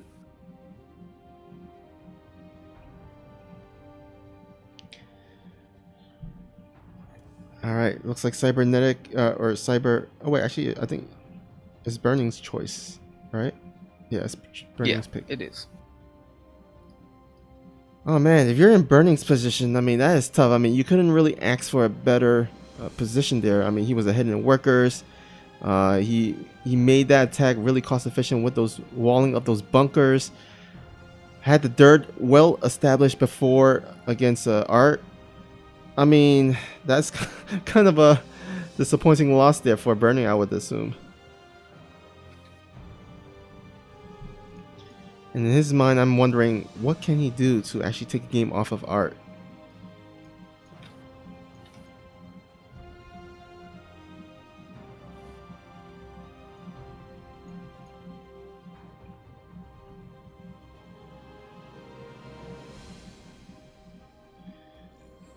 All right, looks like it's not going to be easy. I mean, he was in such a good position after that push. Yeah. I mean, even during the attack, the upgrades evened out like at that moment. So it's like, it was just a really unfortunate for Burning, as I think that storm those storm just killed all those Bow army, like you said, and just didn't have enough. Do you think if he pre-splitted his army, do you think Burning would have held that? I don't know. I think it certainly would have been a lot closer, but even so, I'm just not sure. If Burning had scouted that and been spread out in an arc, I think he might have held that. Yeah, he did have a lot of tanks and such, and one of the reasons the Chargelots got on those back tanks so easily was that the Bio was forced to flee as a unit. I think he might have held that, and if he had held that, he would have been a great spot. But Ard did just play it out really well with the High Templar and the War Prism and everything. Definitely. It would have been a tall order, but I think that, yeah, if he'd scouted, if he'd seen it coming, it would have been much more likely. In the upper left, with a beautiful push in game number 1, but unable to bring it home, it is Burning. Oh, actually, I just realized I think I forgot to update the scoreboard, but I'll do it later on. Anyhow, we have at the bottom right, we have the pink Protoss. He's up 1-0, looking to advance to the round of 8. It is Art. Yeah, he's just one game away, and currently it doesn't look like he's going to be stopped. But it will be another fake proxy from Burning. Or, yeah, I don't know if it's going to be... Well, yeah, it's a fake proxy. I just don't know if it's going to be into a CC first. Or into a CC after Rex, or if it's going to be into a factory. We'll have to wait and find out. I think it's just going to be a 1 Rex expand this time off this fake. Yeah, it would seem so. I like it, and in there, just to trick the Protoss a little bit. And he is going to take that gas, but I don't think this one's a real one. Not with how late it was. He could be going for it, but he's got 300 minerals saved up. So yeah, he stopped working on that. Yep, and he cancels it. There you go. And he's even getting a Marine instead of a Reaper. Very interesting. So I think he's going to want to get that command center and then go into a fast factory, save the money from that Reaper that otherwise would have been made. I was getting in a fast reactor. Will the probe get in? Yes, it does actually, and so it is going to see that the gas was actually cancelled. Did Art see that? I think he must have. Oh no, he actually didn't see it. He did not see the gas. But I think he would have seen the command. Yeah, he saw the command center going up, so that gives him all the information he needs. Meanwhile, factory now going down for Burning. Art just playing a fairly standard game. I'm not sure what's with that gateway and cybercore timing. Maybe the gateway is just there to allow the adepts to get across the map a tiny bit faster. Oh yeah, he's opened with a zealot and then into an adept to try and deny or delay this CC. That's something we used to see on Fracture a lot. The zealot adept sort of play. Fracture was a very short rush distance map. You'd see it on Fracture, Abiogenesis, all those super slow rush distance, all those super quick rush distance maps. And even with the Adept build time being reduced by 3 seconds, it's still a very powerful option. And he even gets in to the main base to scout. Excellent Adept movement by Burning. He's been going after some of these SCVs, and he will get another one. And now he's got a Stalker. Oh man, these units are just getting so much damage done. Yeah. He's preventing mining. He's building another Stalker as well. Probably going to send it away. Yeah, he's not mining from the natural. He did finish the natural though, which is, you know, a small godsend. And he keeps the Adept alive. The Zealot was always sacrificial. Yeah, look, that Stalker has 3 kills. That Adept has 3 kills. Art is already taking a pretty good lead. Oh my god, another Marine going down. Yeah, he's taking advantage of this Rax placement very well. There's no way for the Rax to really get these Marines all together. So he's just sniping them as they go. Yeah, Burning was forced to cancel a Marine just now. Just to get it out, because otherwise it would have just been sniped as soon as it came in. It's only with this Cyclone finally being built, this is going to be the end of this rush. Oh. I think. I don't know if he should be fighting here with this Stalker. I think that this, Cyclone is going to be enough to hold this. But with 2 Stalkers and Adept, he might try for it. At least get a couple of SCVs that are repairing. But I think he's going to be okay, especially he's even building a bunker, is Burning. Artist forced so much defense out of this, and he's following up with 2 more gates. Blink, he's got a Robo, he's getting all of his tech up. Yeah, I wouldn't be surprised if he just throw down even more additional gateways and just do a blink timing there, but I think... Ooh! The Cyclone tries to move up the ramp. Oh. Cyber Forest, man, the ramps are death! Yeah. Oh, but... And Art, again, anytime you go up a ramp, you just lose things in this map. Just never go up the ramp. Yeah, we stay saw in your base forever. We saw that in the TBT in the last previous series. Exactly. You don't want to go up the ramps on Cyber Forest. Let's get Robo Bay. Yeah. With fast blink, do you think this could be for disruptors? That's possible. I mean, we have seen, you know, Colossus mixing with Blink Stalker, so it's not. I mean, I think both options are possible. Oh, actually, this little Cyclone will get sniped off. Oh, good blink. I think we are going to see Colossi. That would be really cool to see disruptors as well. Yeah, I think with the charge, that kind of indicates Colossus, because with charge, it's kind of more difficult to use disruptors, as it's possible that the disruptor blast hits your own charge lot in the front line. So look at that. That's really smart for Burning. He already knew this blink into the main might happen. He snipes the observer, so the Stalkers are forced to retreat. The tank there prevents them from getting any economic damage. Well done from Burning. Yeah, great positioning. The game is actually fairly even. That would give a bit of an advantage to Art because his tech is up so much faster. It is in fact Colossi that he's going into. Yeah, but also Burning has not yet... Okay, he just threw down his 3rd CC, so... it's a bit late, but I would definitely agree. Art, I think, is way ahead in terms of tech, and the splash damage that he's working towards to is gonna definitely help deal with the tank bow army that Burning has.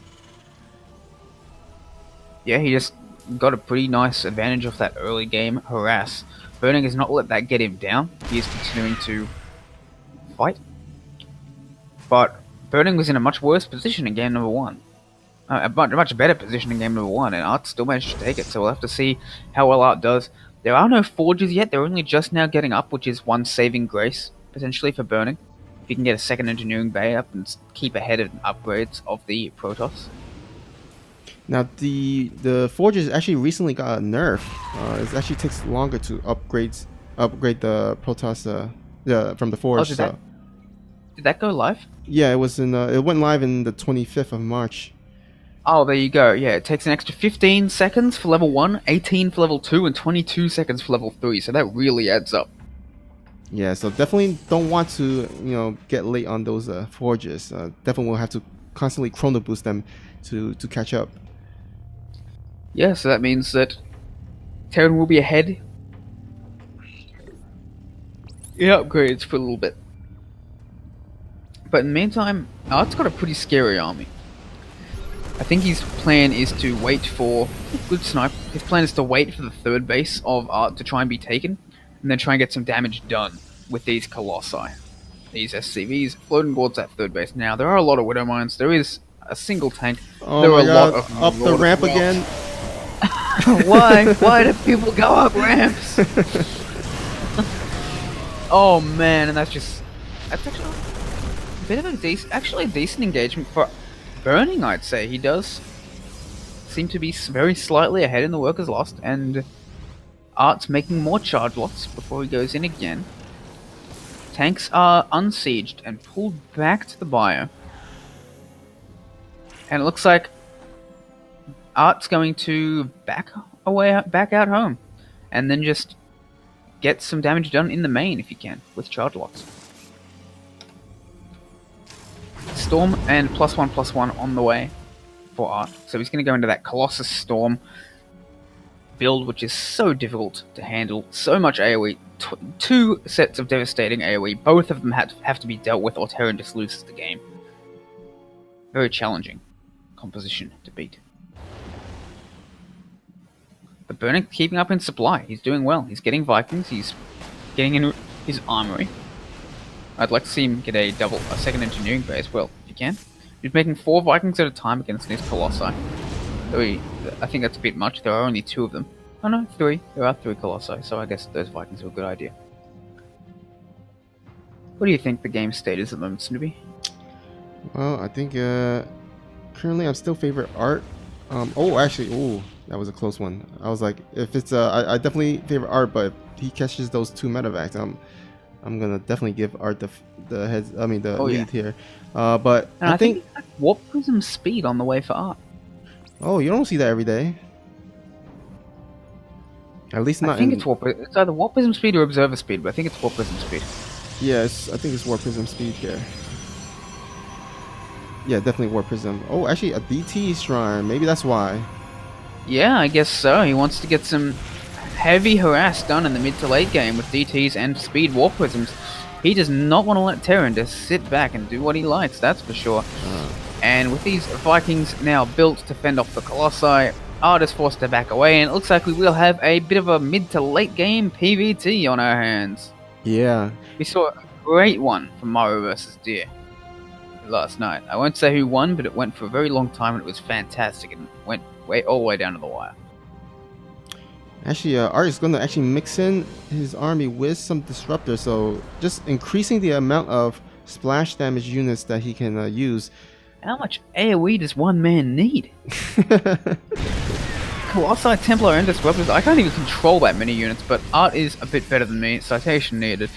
So, I think he's up to the challenge. Meanwhile, getting a Stargate as well, going to Tempest, so I think he's just set himself a challenge to get every unit in the game. Yeah, he's going to distract Burning with these drops and hitting the third base at the same time. Blinks in after that third CC. Now that is ballsy, but he does get it and he's going to retreat out. That is a tremendous blow to Burning's economy. Does Burning even have a 4th on the way out? He does have a 4th nearly done. So at least there is that, but he's going to need to spend that CC to replace the 3rd that just went down instead of expanding to his 4th, which is what he would have liked, because Art already has 4 bases established. Yeah, and remember that 3rd base was an orbital, right? So that means less scans for those DTs that Art can possibly warp in. You think he wants to remake it into a planetary? We'll see. He's landing the CC just right now. Will he turn it to a planetary? Oh, still no morphing yet. No, he does decide to make it an orbital. We do have a lot of Liberators up for Burning now, but even then, that's just... oh, look at that. Oh, the Colossi. Oh my god, the Storms. And he's building a Fleet Beacon and another Stargate as well. Art is already on top of this Liberator play, which is the only thing that can really hurt him right now. Meanwhile, Burning, he's got all these Liberators set up, but it feels like he's almost the one sieged. Yeah. And here come the Liberators, the Disruptors. Like, the Liberators just don't seem to be able to take the space they want. They're just sort of hunkering down and trying desperately to survive. But in the meantime, this 4th base, this 5th base potential is going to not even go down. He takes out the Archon, but there's enough Charlots here to stop this, and he drops into the main. It does Burning with a triple drop, which is now a double drop. We'll get some probes done, but in the meantime, Art attacks in, and he's crushing a lot of Burning's army. He's moving forward. He's up 30 supply. He's forced to retreat away, but he takes out a bunch of the units. I was going to say Liberators, but just a bunch of the army, and now he's advancing into the natural, and without these Liberators, I don't think there's much Burning can do. He's trying to land his units in the natural, but everything's going to get cleaned up by Art, which means he's winning on both fronts. Art is up 20 supply. His army is looking terrifying with Colossi, Disruptors, and Storm. The one saving grace for Burning, if you can call it that, is he doesn't really have enough units left to be worth AoE. Yeah, remember that DT threat is still out on the field. So it's going to get even harder and harder for Burning to come back and crawl back into the game. Liberator will go and attack the third base of Art, trying to get some economic damage done, doing whatever he can to stay back into the game while Tempests begin their production for Art. Oh man, look at that Art on top of everything, cleaning that Liberator without much damage. Oh, actually these Liberators are going to be exposed. Yeah, he's checking for the fourth. In the meantime, he's just going in. There's just not enough left. These Disruptors are just doing so much damage. The Disruptors, the Storm, the Colossi. It's all just too much to handle. Art pushes forward. He's just got so much. There's just nothing that Burning can do. He's trying to drop the Marauders on the Colossi, but it's just too little too late. GG, Art will advance in first place, as I think pretty much everyone expected him to. Yeah. In Alpha X Champions.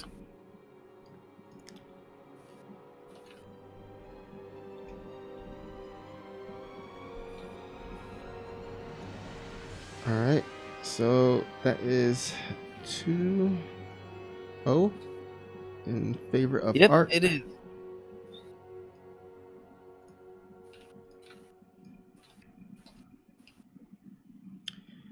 And we'll be heading into our losers versus losers match. And it will be a TVZ. So, Sonali, who was asking for some Zerg in the chat, will definitely get her wish granted here. Sure will. Congratulations on your $25, Art. Again, none of this would be possible if it weren't for not just the generosity of Sushi and Alpha X donating their winnings from the OSC Team Championship, but also Baba Burger. Baba Burger was our very first sponsor, very first corporate sponsor, has definitely helped us a great deal with these tournaments, allowed us to bring things like the Alpha Pro Series and the Alpha Champions Cup to you. Snoopy, why don't you tell them about the burgers? I believe you've tried them. I'm sure you can give a better idea of what they're like than I can. Well, I haven't tried them as much as, in the past compared to Swaghar and Rushi, but Bubba Burger definitely the #1 branded frozen burger in the United States. They have different varieties such as the bacon cheddar burgers, the sweet onion burgers, the veggie burgers. You can try all 8 of their burger varieties as well as all their other great new additions, and they're available in stores such as Walmart and Target. So if you want better burgers, grab yourself some Bubba Burgers. Man, now I'm hungry. That's a really good shout out. I didn't know Target sold groceries. They're more like a department store in Australia. But I guess we don't really have Walmart-like stores which sell groceries as well as everything else. Oh, you don't? No. What? We can have our grocery shops, and then we have our department shops. We've got like Big W, which is like Walmart without groceries. Ah. Man, you would I think you would definitely like if you ever, get the chance to visit a Walmart or Target or something, I think you would like it a lot. I'll probably get the chance someday. It'd be nice to go to America one of these days. Yeah. Hey, I work for a big company now, so maybe I'll get my chance. Fingers crossed. Alright, let's see. What's the next match here? It looks like Dumrud and... Obfly versus Damrud. Yeah. Cyber will be first, with Port and King's Cove being the remaining maps of the pool. Alright, so let me go ahead. So I'm going to promote you to lead, and I'm just going to be right back. And you can grab people into the party and set up the game. All right. Back in a sec. All right, so let me go ahead and update the scoreboard. My apologies for the last series. I didn't get the chance to update the scoreboard before. I totally forgot. So I just want to make sure I do it for this game and this upcoming series. Let me see here. All right. Oh wait, let me go ahead.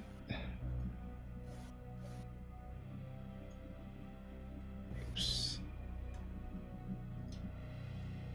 All right, there we go. Damrod and Obfly QTY.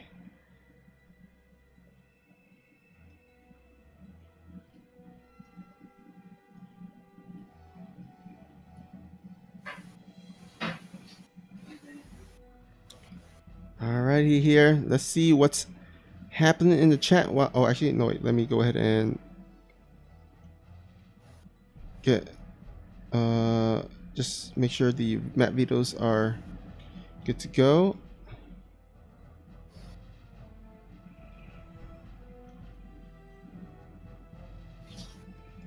Okay, it looks like they're still doing the map videos. But anyhow, thank you guys for tuning in thus far.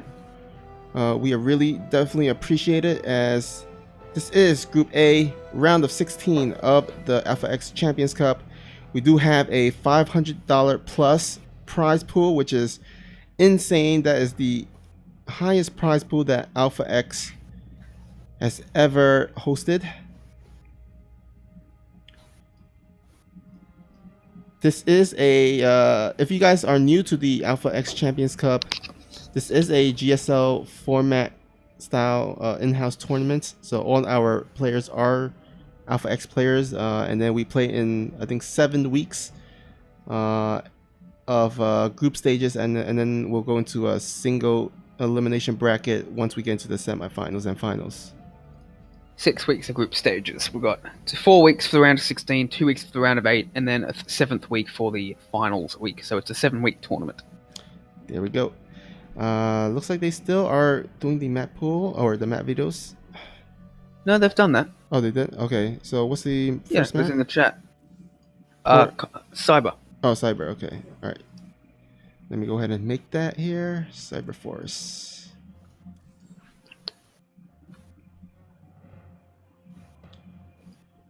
Got to invite Obfly as well. All right. Let me go ahead and invite him to the party.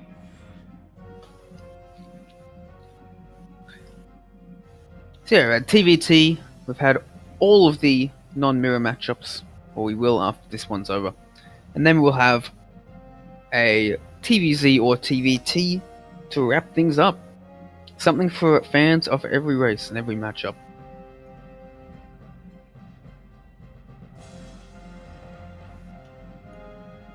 We got some pretty good groups in this tournament.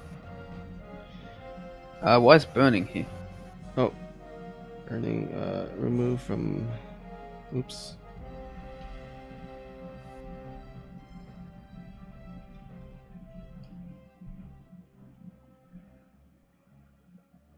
Oh wait, where's Damrod? Oh, there we go. Wait, is that there? Okay, there we go. Let me go ahead and invite him to party.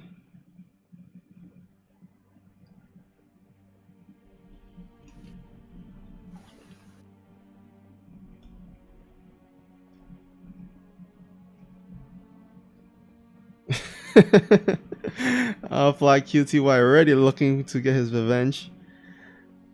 You sure is. I'm back, so you can hand back the leader. Oh, all right, yeah. So let me go ahead and give you back the party leader. Promote to leader.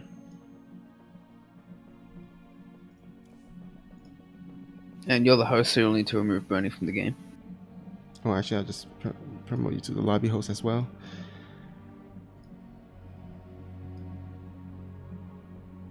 Turkey.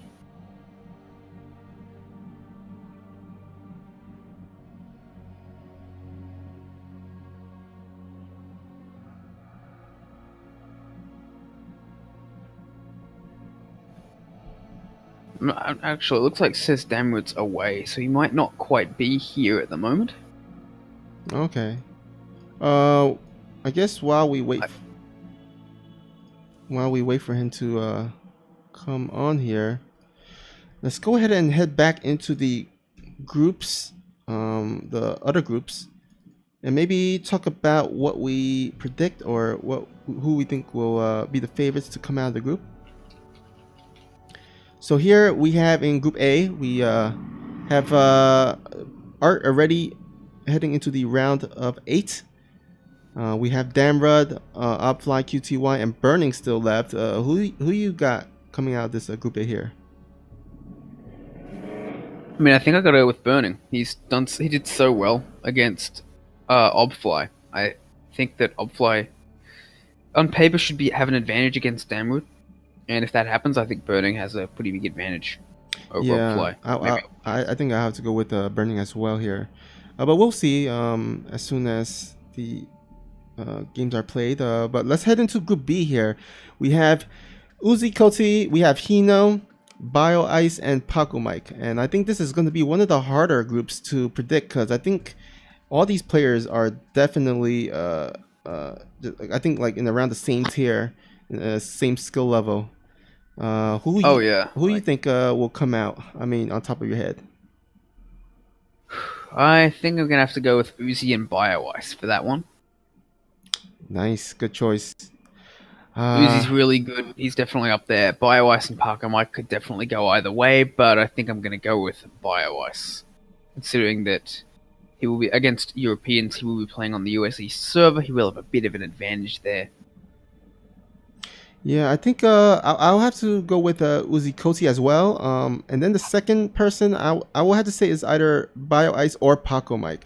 I think I haven't seen Hino play as much, so I can't really tell. But in terms of Bio Ice and Paco Mike, I think on paper maybe Bio Ice maybe gets a little bit of edge, but I think I've seen Paco Mike with his PVZs and they're really good. So.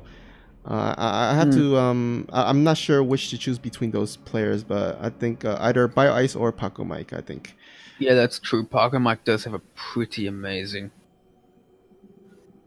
Paco Mike is from Mexico. I thought he was from I thought he was from a European country. Looking at his flag, so he doesn't have a ping disadvantage against Bio Ice at all. So yeah, it really could go either way. Yeah. All right. So let's go ahead and go to Group C here. We have Light, Kuna Matata, Radzin, and then Mamba. I think I could speak for both of us. Maybe Light will probably be one of the favorites there immediately. Oh yeah. And then we have Kuna Matata, Radzin, and Mamba. Who you got the second person going through? Well, Rodzin's a pretty high seed, but I haven't actually seen him play, whereas I know Mamba's pretty experienced, so I've got to go with, the person I've seen play and go with Mamba here, but I wouldn't be surprised if Rodzin did make it out. Yeah, I think Rodzin is one of our other dragons. But he's new, so definitely have not seen enough of his games to make a conclusive prediction here. So I think it's gonna be either Light and then Rozdin or Mamba between those two, like you said. All right, let's go into Group D here. This is gonna be a stacked one. We have Australia, Psych, Starkiller, and Matisse. Who you guys coming out of the group? This one relatively easy, though I could see Matisse getting out of the group. I'm calling it Australia Starkiller. Yeah, I think both those guys have the most experience in terms of tournament play, and I think I got those two as well coming out of Group D there. But definitely see. Regardless of what happens, we're going to see a pretty amazing round of 8, and the semis and finals are going to be even better. Oh yeah, for sure. All right, looks like we have Dumrod said he needs to be back in 3 minutes. That was 3 minutes ago. Totally fine. After all. We do schedule about 45 minutes for each of these matches, and so far we've gone through them about 30 minutes each. Mm-hmm. I'm just happy that all of our players are actually still around and responding so quickly to Discord messages and such. Thank you very much for all of you for doing that. I really appreciate that. as a tournament organizer. Everyone has been really great so far, and I hope this continues throughout the rest of the tournament. Yeah, one of the issues in the Contenders Cup is that there was a lot of walkovers during the group stages. So we definitely want and hope that that's not the case for the Champions Cup. And so far, so good. Well, all the players in Group A has shown up. Now it's up to Group B players to show up next week. Yeah, well, a lot of these players are the Dragons. They are the professional. They're not just selected for their skill. They are selected for their professionalism and their attitude towards the game. Sushi personally vets every single one of them.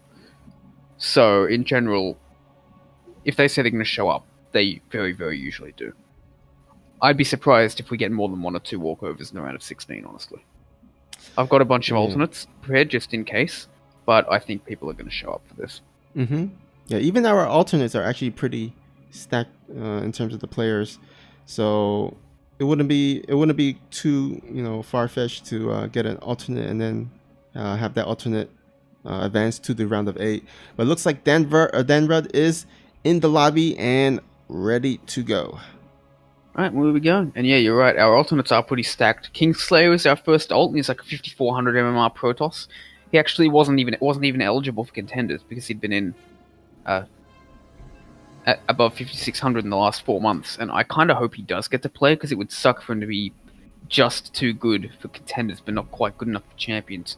That would just be very sad. Mm-hmm. Yeah. Unfortunately, he's dropped in MMR recently and thus just barely did not make the cut. In the top left, spawning as the Blue Zerg, looking for revenge after a pretty brutal thrashing from Ard, it is Damrud. And spawning at the bottom right, we have the pink Tamra player. He is Obfly QTY. I think this is going to be a lot closer than the last match was that Damrud participated in, that's for sure. Hope so. As long as it lasts as long as or longer than 3 minutes and 36 seconds, I think we're good. You're never going to let him live that down, are you? So mean, Snoopy.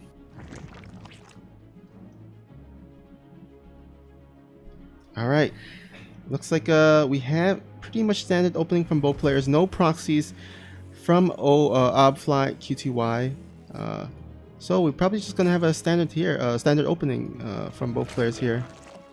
Yeah, it looks like it. Cyber Forest is a map that definitely allows some very early aggressive shenanigans, but doesn't look like either player is interested in biting. I expect we'll see a couple of minutes of relative inactivity while both sides just get their economies together and macro up. So, what have you been up to in the last week or so, Snoopy? I haven't been up too much. I think just been keeping up with clan stuff in terms of admin duties. We recently got partner from Twitch, so I've been setting up Twitch teams on that. And then we have our regular events such as the Pro Series, and also we just ended our Alpha Team League America's Pro match. We had a third place match, and I'm glad we actually won that. We won that 3-1 against Bear Me and got $111.50 from that. So definitely a good win there by the team. Congratulations. Third place is still very good with the sheer amount of incredibly talented teams we had in that league. We had just some very, very powerful teams in there. We had Psystorm, we had Black Knight, we had players like Cham and such competing in this team league. It was super high level, and I'm super glad to have been a part of it and helped cast it. Reaper tries to get some damage done, does not quite manage it. Does force a Spore Crawler, which will then be cancelled. I love how this has just become so standard. I remember saying like 8 years ago when StarCraft 2 came out, I'm like, this game is going to be like Brood War one day, where you can have all these little things that everyone does all the time, and if you are... I would not want to be new to the game in this day and age. It would be so hard to get into it. It was hard enough to learn how to play it when no one knew how to play it. Nowadays, everyone's so good at this game. Yeah, it's definitely very, I would say it's quite discouraging for new players to get into the game. But at the same time, I mean, there are, I guess, more options for help, for coaches and for mentors. Back in the day, when definitely. players were figuring out the game, I mean, there wasn't as much. So, I didn't, get any teacher or mentor. I had to learn the game by myself. But this time around, I think, you can pay for coaching or maybe even find someone who's kind enough to coach for free. Yeah, without the help of Alpha X and such, and a little bit of coaching that I did buy, I don't think I made masters without paid coaching, but I did have a lot of help from people from Alpha X and such. I don't think I ever would have made masters without them. I made my way up to diamond sort of on my own, but eventually it really is good to get that help. Yeah, for sure. And Alpha X is a big clan, so you can definitely find a lot of players to not only coach you but also to practice against.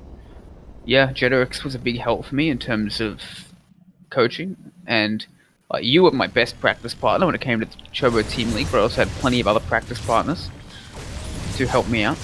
Yep, the same season when we actually did win our Chobo Team League, so that was awesome. Yeah, that was a great moment. 4-3 over Pigpan, I think it was. And we are going to see Mech from Obfly. We've got the 3 factories. Quick 3 CCs. Mech coming up pretty heavily. And if Obfly's going to do this on Cyber Forest, I think he's probably going to do it on every map. Yes. I mean, I think a short rush distance is pretty bad for Mech. Because you can be attacked quite easily.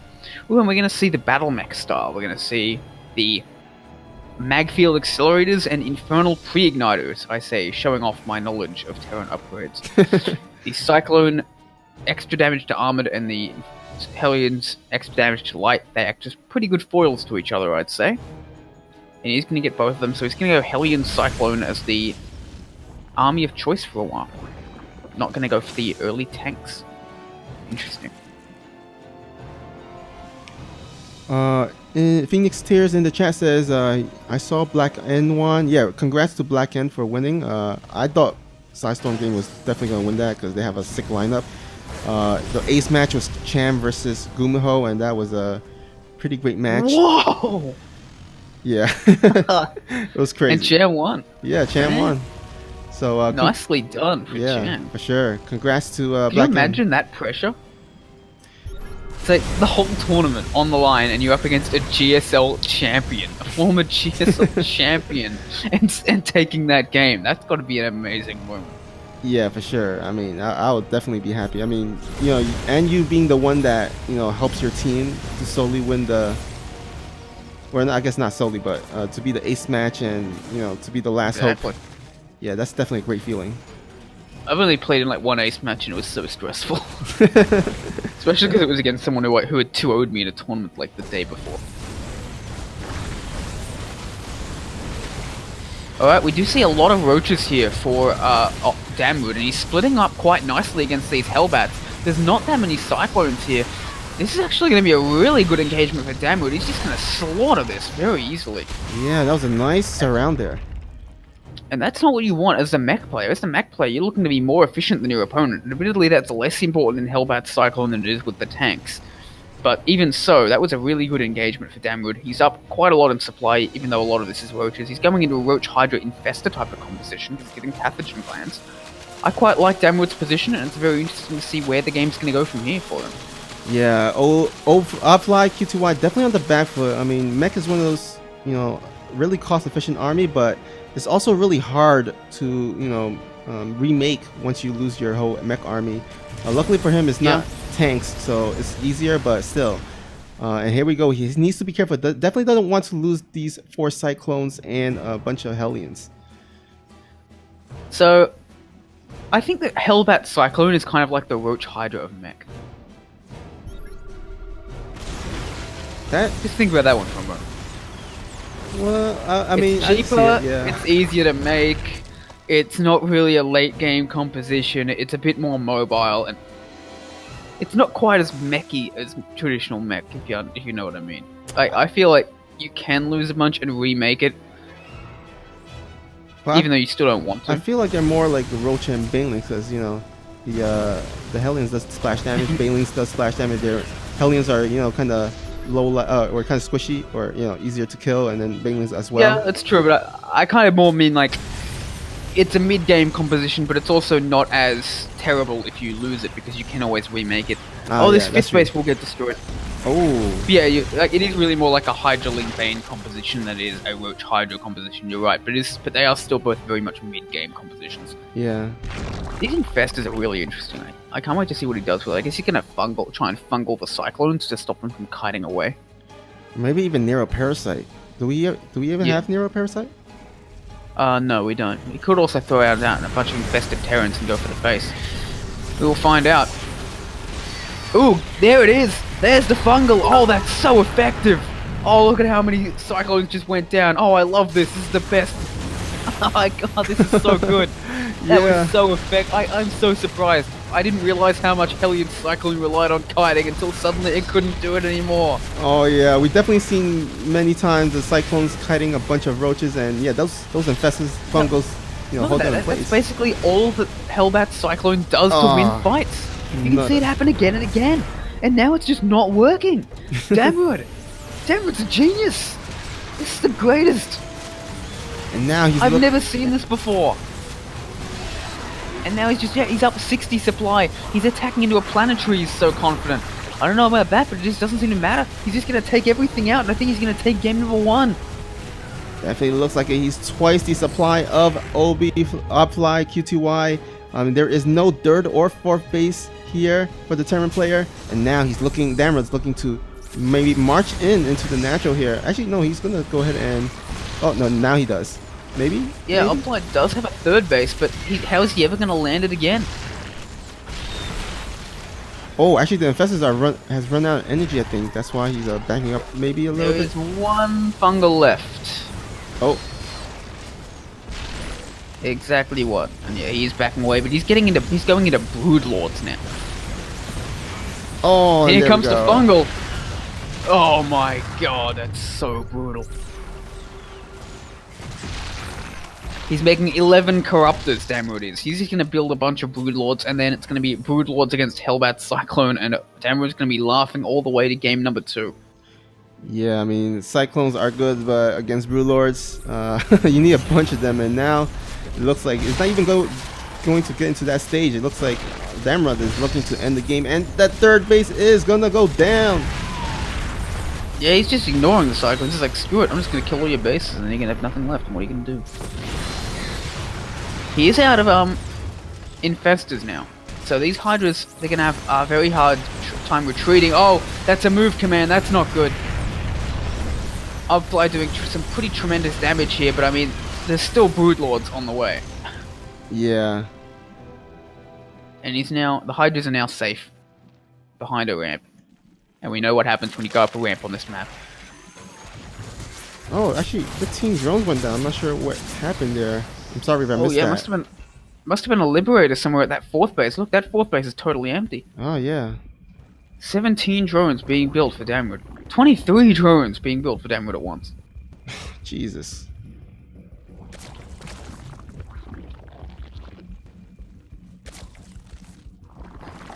Okay, Hellbat Cyclone going to try and get some damage done, but there were already 5 Broodlords on the field and about to be 8 Broods on the field.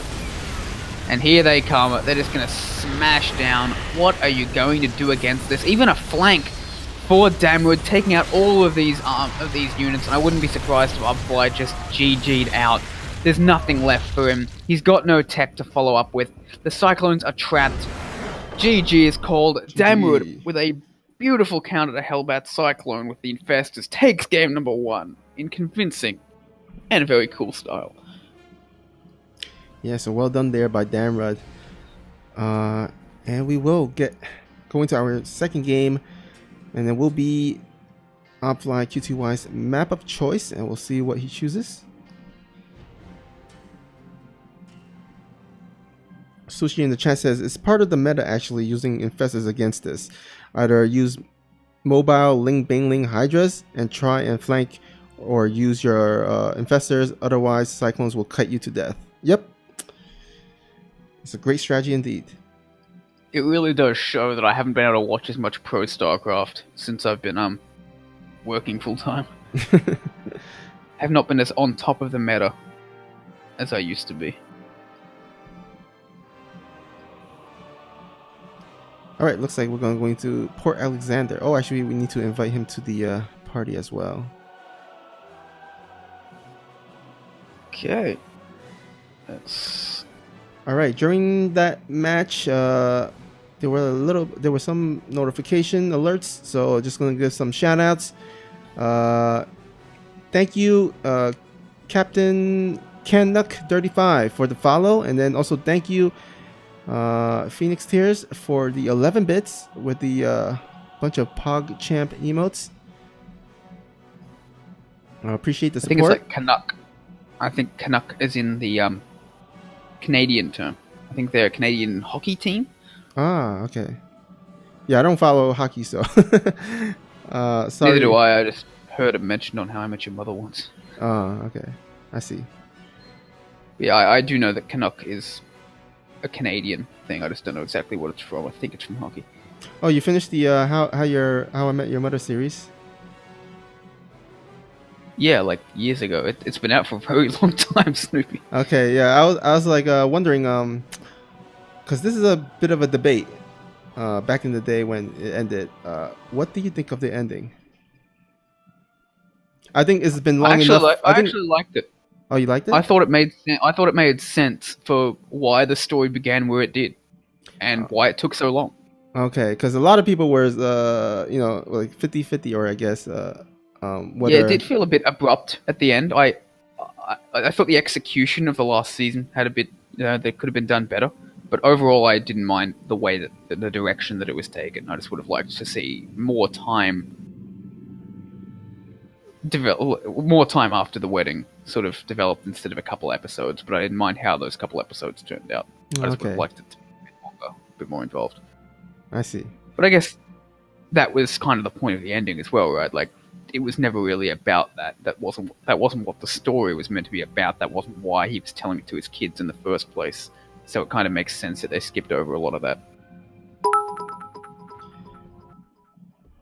But it's like a lot of people wanted to see more of that. Mm-hmm. So, you know, right. I can see both sides. But overall, I liked it. Awesome. All right.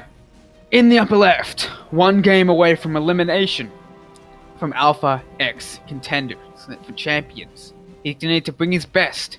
It is the Terran. It is Obfly QTY. And spawning at the bottom right, we have the red Zerg player. One game away from going into the ace set. It is Damrud.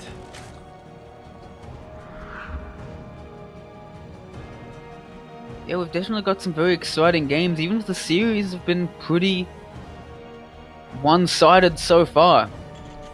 I wonder if this one's going to be the same, or if it's going to be a little bit different. Yeah. Damnwood versus Burning would be a pretty interesting series as well, I'd say. Oh yeah, for sure. I mean, I still favored Burning if that was the case, but Damrud looked like he's getting his feet wet as he just got his first win of the day here. So hopefully momentum can be on his side. Well, he's the very last seed. Seed number 16 up against seed number 9. He's definitely at a disadvantage on paper, but he's proven that, you know, seeds are just a number. I wonder if we're going to actually see some Nidus play, because it's been so common these days with the Nidus. Although I guess with the recent nerf, maybe not as prominent.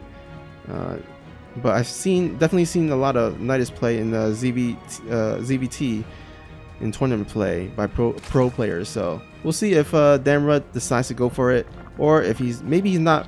I guess he doesn't really go for it as much, so maybe he might not. But we'll see. I think the nerf has definitely affected ZVT Nidus more than any other matchup, because reducing that armor means it's so much easier for Marines to gun them down. And you can usually spare a few Marines around the edges of your base if you suspect something's up. Mm-hmm. So it'll be interesting to see, but I think Damrud's just going to want to play it straight up. I mean, it worked for him. But the question is, will Obfly go for mech again, or will he go for something else? Because if he goes for mech again, I don't know about going for the Hellbat Cyclone, because the Infest just works so well for Damrud.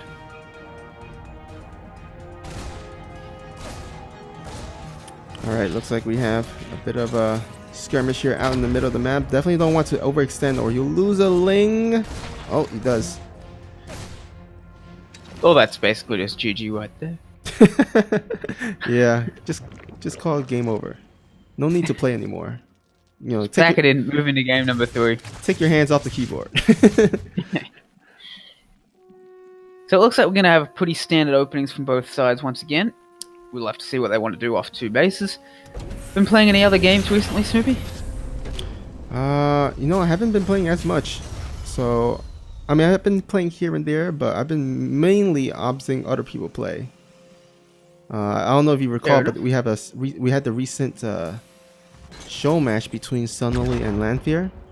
That's right. Yep. Yeah. So I was observing a few of Sunlily's game and also watching watching the series play out. And Cool. I am really pleased that Sunlily actually had some Burrow Baneling plays Yeah, she's somewhat infamous from that. yeah. Yes. Sunlily. Yep. So congrats to Sunlily for winning that, and also good showing by Lanfear as well. He played really awesome as well. So yeah. Play Sunlily. She's a very tricky player. Has the ability to really be aggressive at times you really don't want her to be. She's a good practice partner for stuff like that. Well, she mainly known for roach play, but surprisingly, she actually went for a lot of Ling Bingling Muta in that series. So definitely changing it up, and that's something that I think a lot of players should adopt, is to have different and dynamic gameplay and build orders, so that in the tournament play, such as Champions Cup, you can switch it up and, you know, just confuse your opponent. Definitely. Speaking of switching it up, we do have a fair few Lings and a Baneling Nest coming out for Damrod. Oh.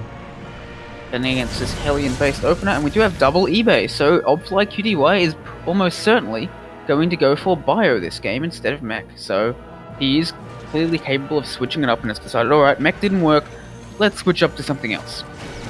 And we'll see if that works better for him. Meanwhile, the Queens are split into 2 different positions to defend everything. Good transfuse going down. He's got the Lings at the natural. He's got everything sealed up tight. Has Damrod. Very well done. Ooh, but this Liberator will get some damage done. There is no Spore Crawler here to fend it off. Not even a Queen in the main, actually. This could get a lot of damage done.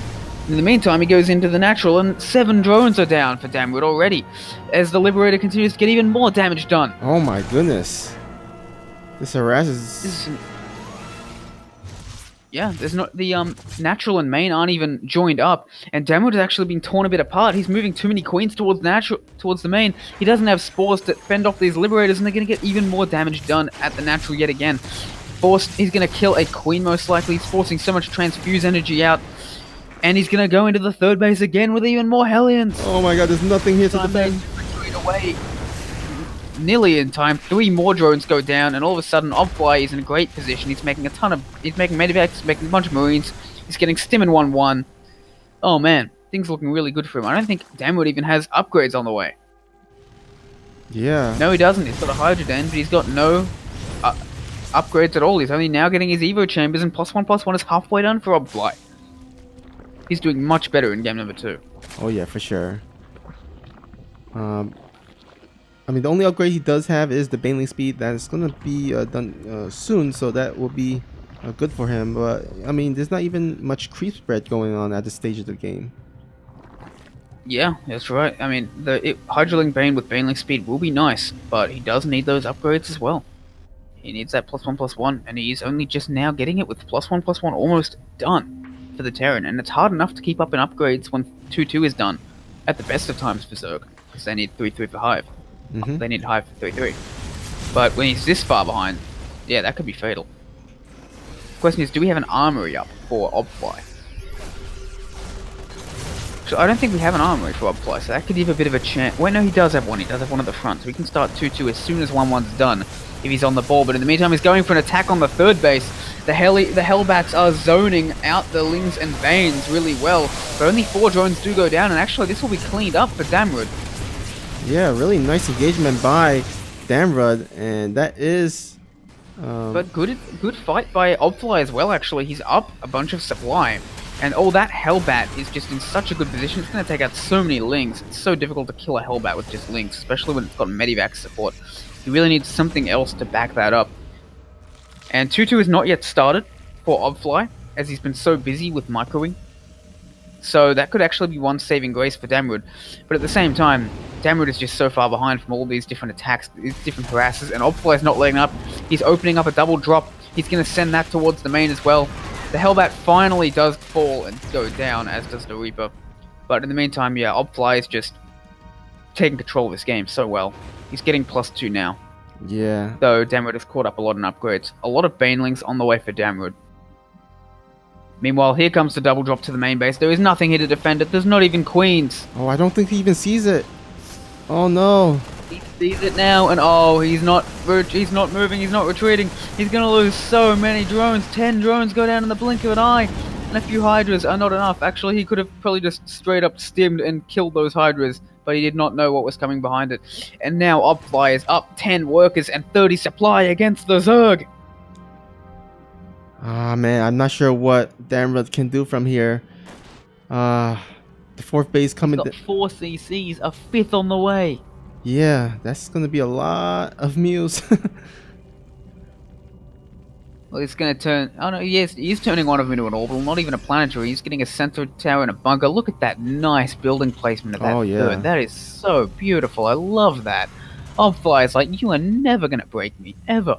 Yeah, and even if there's some Baneling run-bys, I mean, those supply depot is gonna block them from getting to the mineral line. Until you have Broodlords, you are not getting through that, sir. That is what Obfly is saying. Meanwhile, Damrud's still on Lair Tech. I think he needs to move up towards Hive, though.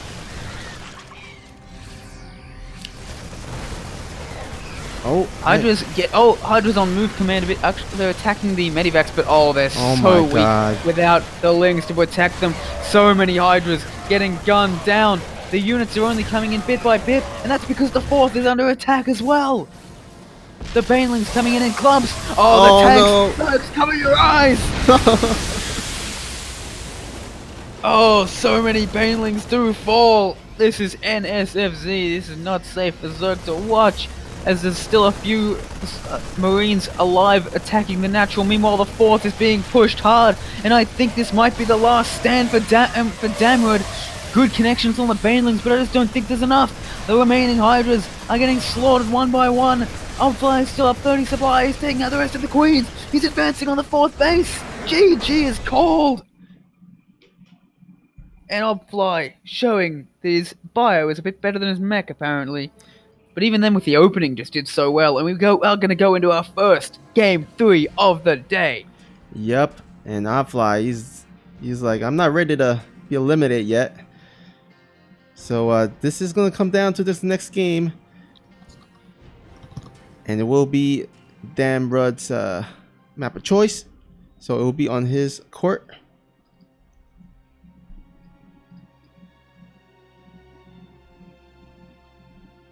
Again, guys, whoever wins this will go into the next set, which will be the last set of the night.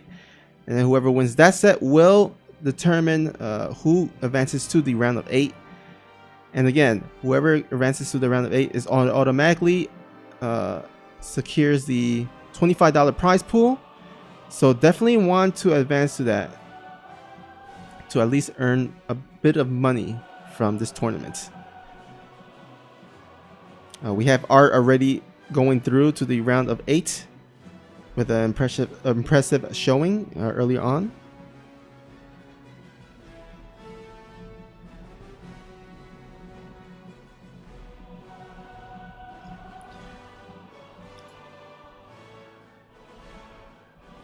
And Salvan says he's going to be back in 1 minute. But in the meantime, we did have some notification during that match. Let me go ahead and check out.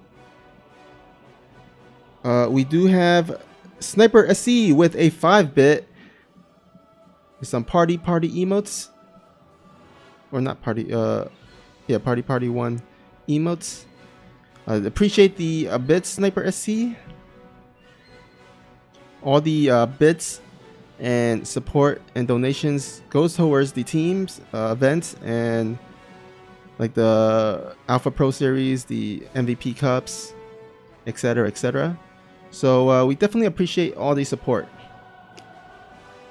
And looks like Automaton is Damrod's map of choice.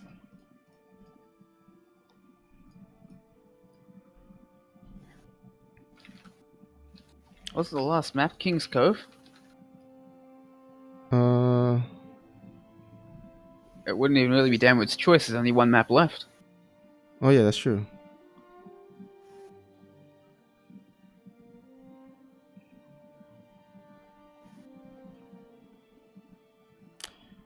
All right. As Jay Skippy said, we have a series, boys.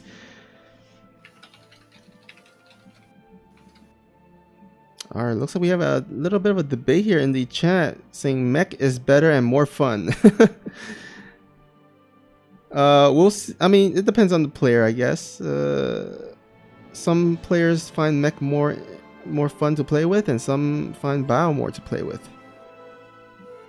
Yeah, it really does come down to personal style, and it's nice to be able to know both. I'd say that's superior than knowing either one.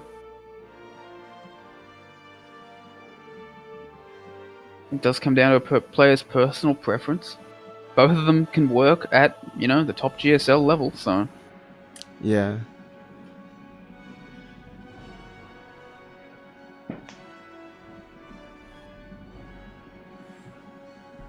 I like how Terran can be played in such different ways. And even mech and bio, mech can be played in very different ways between the tank style and the Hellion Cyclone style. Terran just has so many viable compositions against Zerg. I quite like that. I wish the other races were more like that. Yeah, definitely would say Terran is the most malleable race. You can definitely go into different directions, different units. Once you go for, like, let's say if you're a Zerg, if you go for Roach Hydra, I mean, it's kind of hard to transition to Ling Bing Ling Mutas, Yeah, it's hard to transition from bio to mech or the other way around as well. Yeah, that's true. It's more about how many viable compositions you have in the matchups rather than how many you can play throughout one game. And Zerg does have that a lot as well. Yeah. Protoss, I'd say, is the most rigid in their compositions, but they're also the most flexible in what they can do with it. Like, especially in PvC, they can be aggressive or defensive with almost the same set of units, just with a few different adjustments, like one robo versus two. So they make up for that. In the upper left, spawning as a Zerg, one game up, one game down, battling for his tournament life. It is the Zerg, it is Damrod. And spawning at the bottom right, looking to advance, it is the pink Terran. It is Obfly QTY. I think we're going to see a command center first out of Obfly. Looking very much like it. Yeah. I think we're going to see a pretty long game out of these two on a map like this. Yep, again, more longer than 3 minutes and 36 seconds.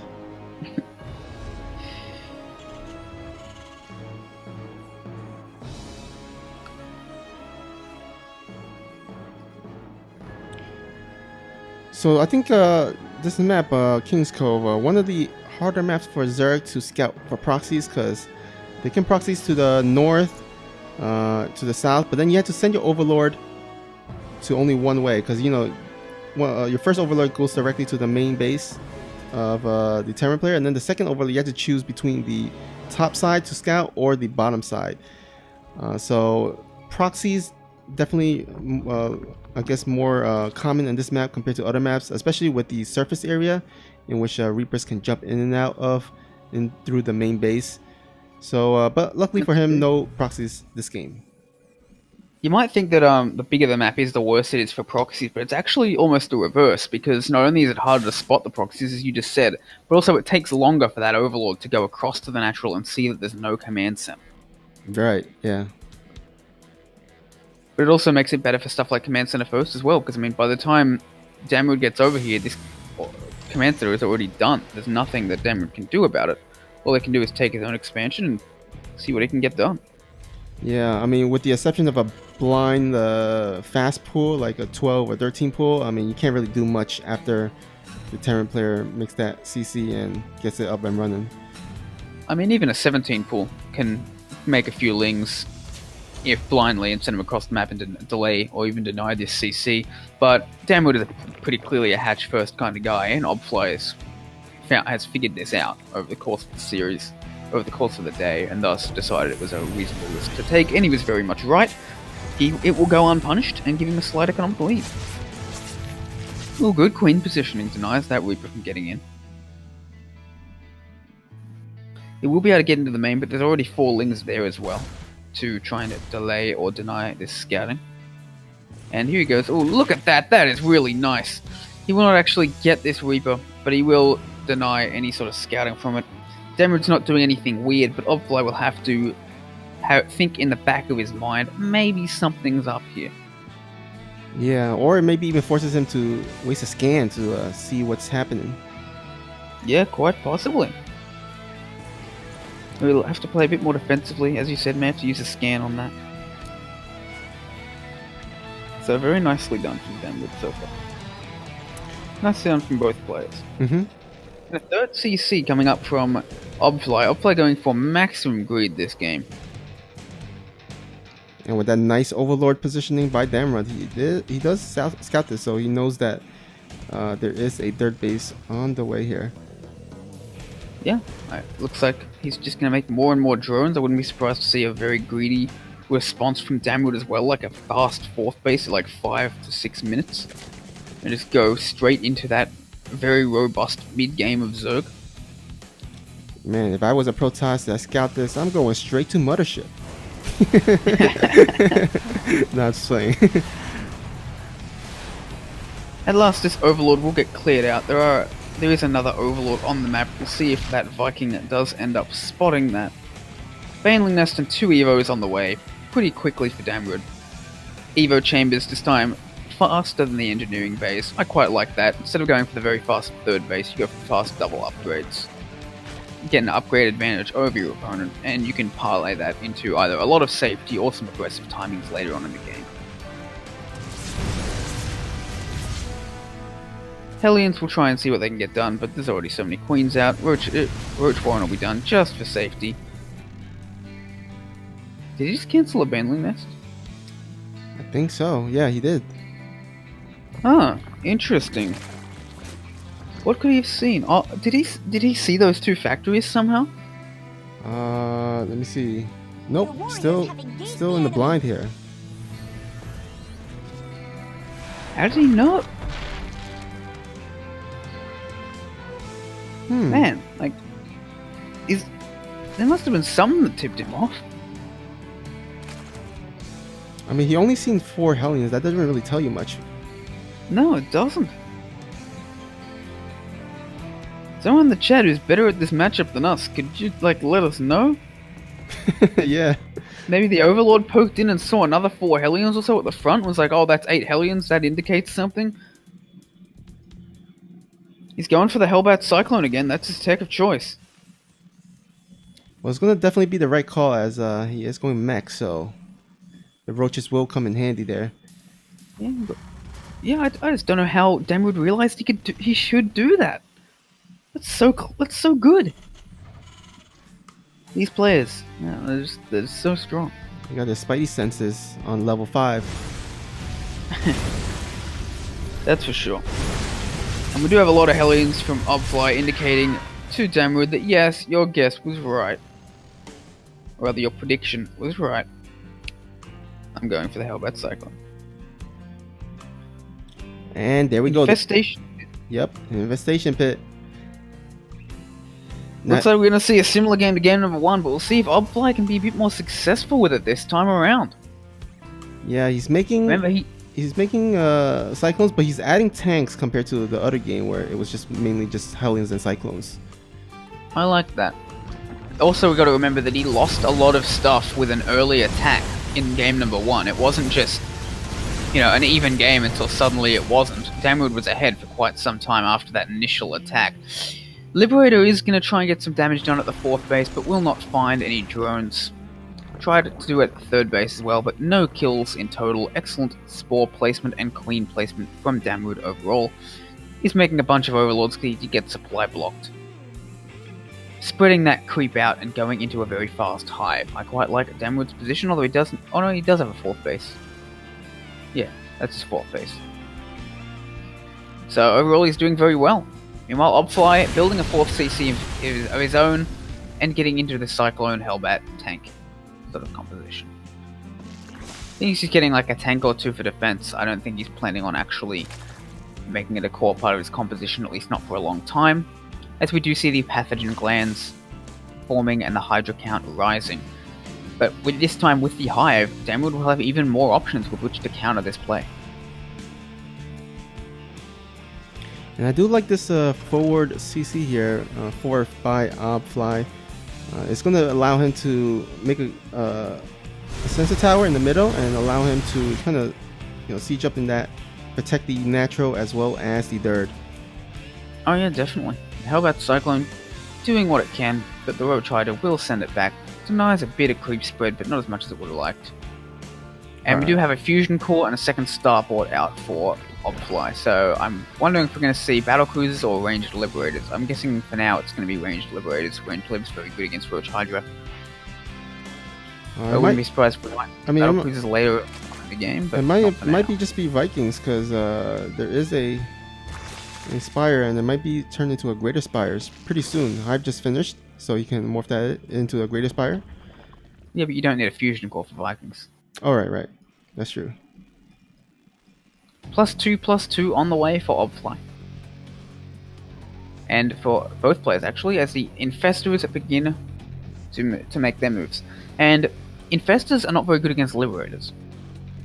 They get popped like big fleshy balloons against those. Enjoy the visual. Oh yeah, I'm picturing it. I think we all are. Pop. And there it goes. That is the gift that I give to you. To all of you. Here at Alpha X Champions. Obfly is continuing to push back creep, but he's not really getting much damage done to the Zerg. The Zerg is maxed out, he's up at Hive Tech. He's going to have +2/+2 shortly, and I'm a little worried for him. I just don't see this as really a comp that scales very well, but he's continuing to make Cyclones. He's adding in Liberators, but still, is that going to be enough? Meantime, we have an attack at this planetary. There are a couple of tanks here, but that is going to go down very quickly, and this army is just not in position to defend against it, but the planetary does eventually go down. We'll lose a lot for this, but who cares? He's got a ton of... Damwood has a ton of money, he's building more Hydras, he's building a Greater Spire. Obfly's Hellbat Cyclone just doesn't appear to be getting enough done. I think that the Hellbat Cyclone really needs to be, constantly aggressive, constantly trading, keeping the Zerg's army low in order to really succeed. And Obfly just hasn't been able to really slow down the Zerg to any sort of appreciable degree. Yeah, and this Liberator is left alone. Bye-bye. Oh. The Fungals go down yet again. The Liberators are doing a good job zoning out the Infestors, but even so, Damwood's taking good trades. He doesn't even need to take good trades, he just needs to take even or slightly bad trades right now, because he's going into a different army. But actually, I think he's overstayed his welcome now. Though 19 more Hydras on the way, but now he doesn't have the money for Corruptors or Broodlords, so maybe a bit too much there. Meanwhile, 6 drones go down, as well as 6 SCVs. So, both sides relatively even. This Liberator continuing to get damage done, actually. 12 kills so far has this Liberator. But it will finally go down this Spore Crawler. Before getting one more. Not before getting one more kill, though. Yeah, but the real story is that the Greatest Spire just finished.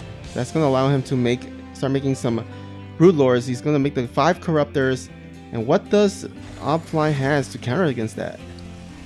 Not really much. He's got ranged Liberators to handle the ground, but he needs to start moving into Vikings to counter the air. He's got enough starports to do it.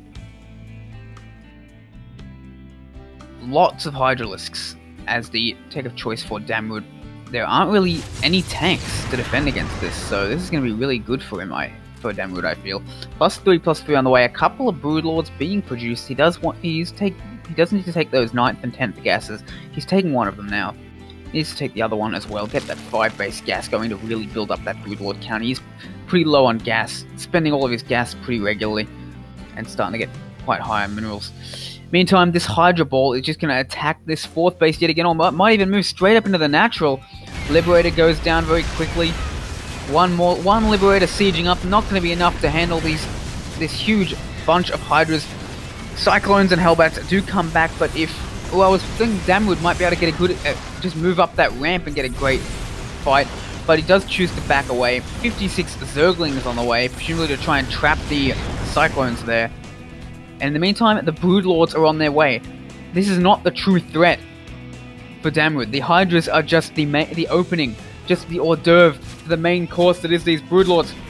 And the Hydras moving up to a great position. But here come the Broodlords. How do you ever engage this Hydra Ball when there's Broodlords underneath them? Oh man, there's no Vikings as well to counter these Broodlords. And oh man, another flank! Tremendous damage done. Oh, you do not want to attack this planetary, but here come the Zerglings. They're surrounding every single Cyclone. And I guess the fact that there's a planetary here may just not matter. The Thors are not good enough. The Cyclones are not good enough. The Broodlords are too strong. And everything is going to fall. And I think that's going to be it. I think Damwood will advance to face Burning. As Obfly looks like he's just moments away from being out first in Champions. Yep, and he is going to go ahead and keep his Torment hopes alive. These Broodlords, actually, there's actually nothing else for these Broodlords to... Oh, yeah. They will die, but it will take so long for that to happen. In the meantime, they're getting so much damage done, and it is not the end. More and more Hydras are streaming across the map. 3-3 is nearly finished for them as well.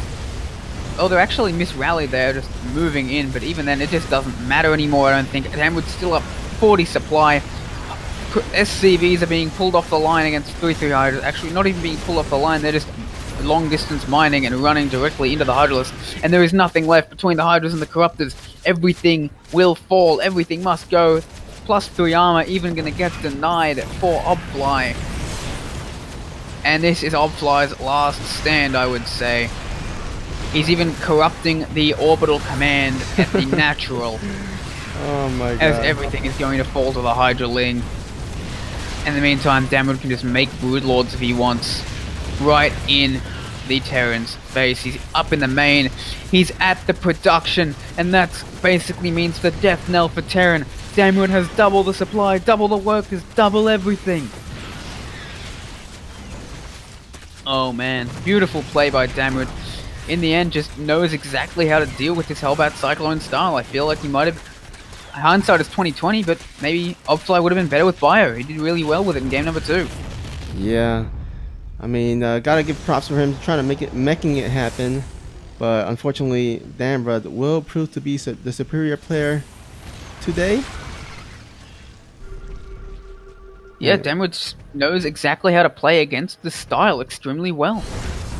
And Obfly just not able to get the damage done that he needed. It's a mid-game composition, and Damwood was just like, yeah, you're not going to kill me in the mid-game. You're not even going to slow me down. More and more Broodlords on the way to continue the attack. And again, it's just Hellbat Cyclone. This is not an army you want to have 16 minutes into the game. Yeah. This is actually going to prove to be a really good sign for Damwood that he is going to have to play against Burning next series, and it is going to be another ZVT. So if Burning does go for a mech again, like Obfly did, I think at least he will have some type of answer. Yeah, some great damage from Obfly, but it's just not going to be enough at this point. And I do think that Burning, there's a good chance that Burning goes Bio against Damwood. If he's watching these games, he saw how Game 2 went. And he saw how Games 1 and 3 went, and I think he'd want to avoid this mech style if he... I'm assuming a player of Burning's caliber probably is capable of playing multiple styles quite well. Yeah, I would assume so.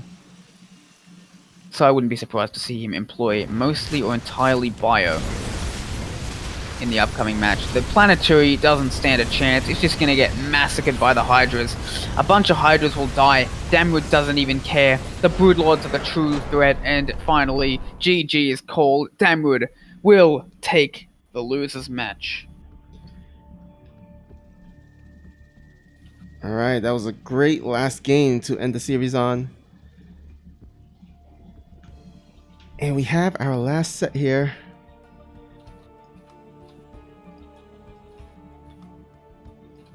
Very good on Damwood, the 16th seed, for beating Obfly QTY 9th seed and advancing to the elimination match. Yep, proving the little train that could. Several hundred MMR down did not stop him from taking the series. Alright, so let's go ahead and reset the scoreboard, get ready for the next series here. Burning versus Damrud. And while they do their vetoes, it's time to give one more shout out to 24 Hour Fitness. I've been a member of a 24-hour gym before. It is the best. You go down there at 11 o'clock at night. It's like the entire gym is just for you. It was just me there, maybe a couple other people. No wait for any of the machines. Just go in there, get your workout done, as if this whole building was just built entirely for you. It's like being a super rich person. It's like having your own personal gym. It's fantastic. It's like one of the most decadent experiences of my life. It's like this whole building is all mine for the next hour. Alright, that's a good feeling for sure. So yeah, I highly recommend 24-hour gyms, especially if you're a night owl, like I used to be before I joined the ranks of the working world. Yeah, 24-hour fitness for over 30 years. They have been dedicated to helping people achieve their fitness goals. They have 436 locations, fully equipped with weights, cardio machines, studio classes, and awesome personal trainers. So if you want your fitness, 24-hour fitness might be your answer.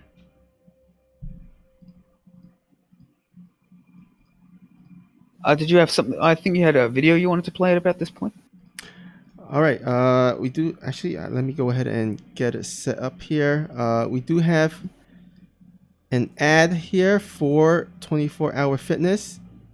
Let me just go ahead and load it up.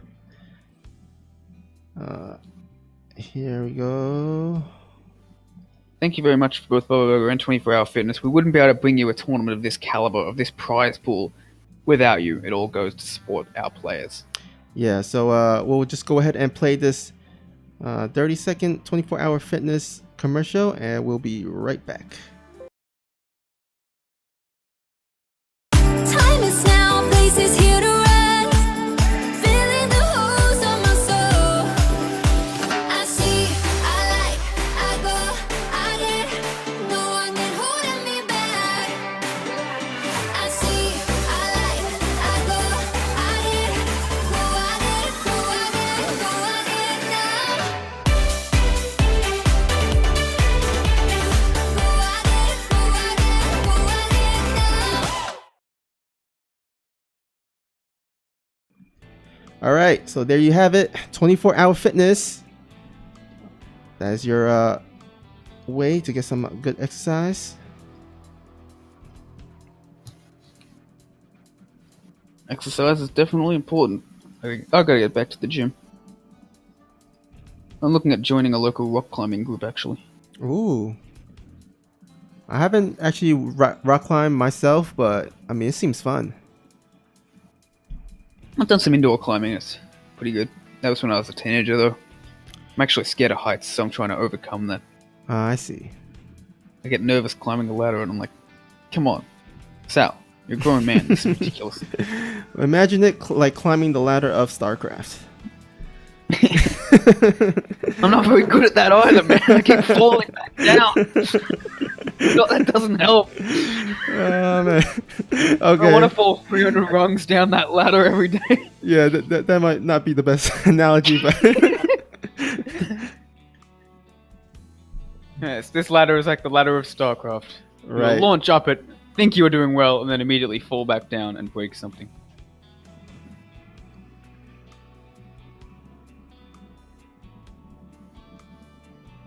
Dust42s in the chat says, I have a sudden urge to exercise. GM level advertising. Yep. Get your exercise, man. With StarCraft, we sit around for hours and hours. It's good to go out and stretch, do some exercise. I heard, from pro players that exercise does actually help your gameplay somewhat. Oh, yeah. Healthy body, healthy mind. Mm-hmm. Yep. Especially with essentially the endurance. If you're playing for a long time, like, people don't realize how much just mental exercise is physically draining over the course of many hours. Yeah. Like, people like race car drivers, for instance, many of them do stuff like compete in triathlons for fitness, even though they're literally just sitting in a chair pressing buttons. It's because of the intense mental focus required. There is some physical aspects to it, and like turning the wheel and really fighting against the car. But a lot of the physical strain they're under is because of the mental stress of tracking everything and driving perfectly. So, StarCraft is a lot like that. It's very fast paced. It's a lot of sitting down, but there's definitely a physical component to it if you're competing for long periods of time or practicing for long periods of time. Yeah.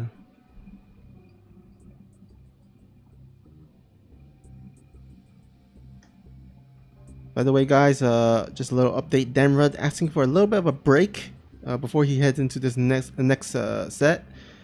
So we're just gonna give him his break so that he heads into the game as fresh as possible. Yeah, no reason not to. We're about half an hour ahead of schedule. Considering 45 minutes was allotted for each series. I think we used that in the last series, but not in any of the others, because they're all relatively quick 2-0s.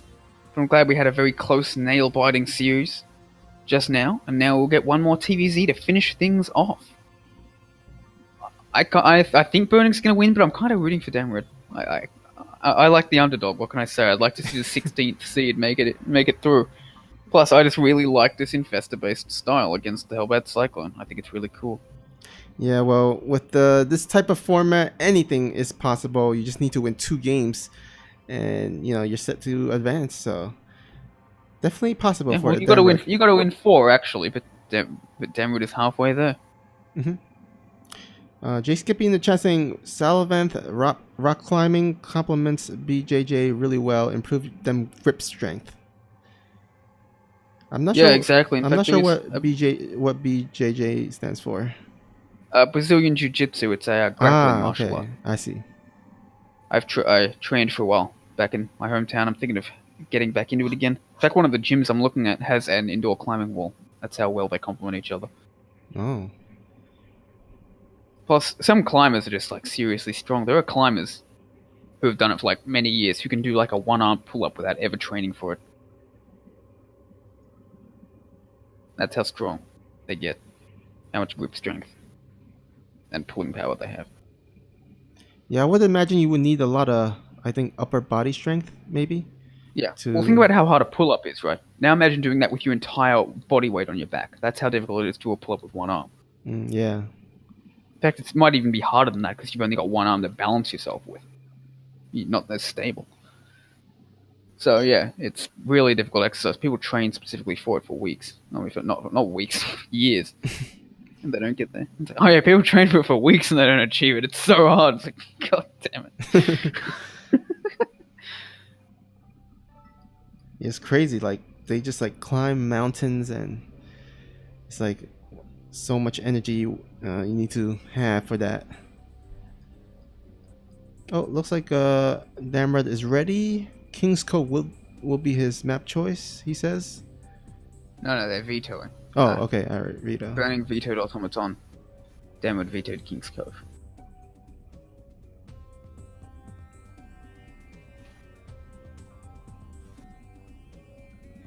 Yeah, I'm talking about rock climbing, not mountain climbing. That's not really my thing.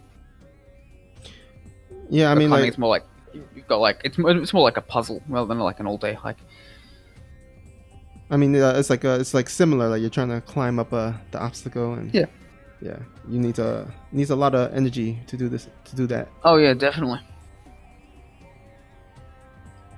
Should be interesting.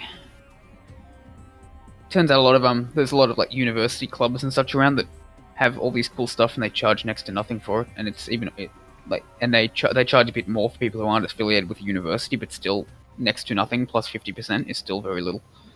I'm a very frugal guy. I look for ways to save money for stuff like that.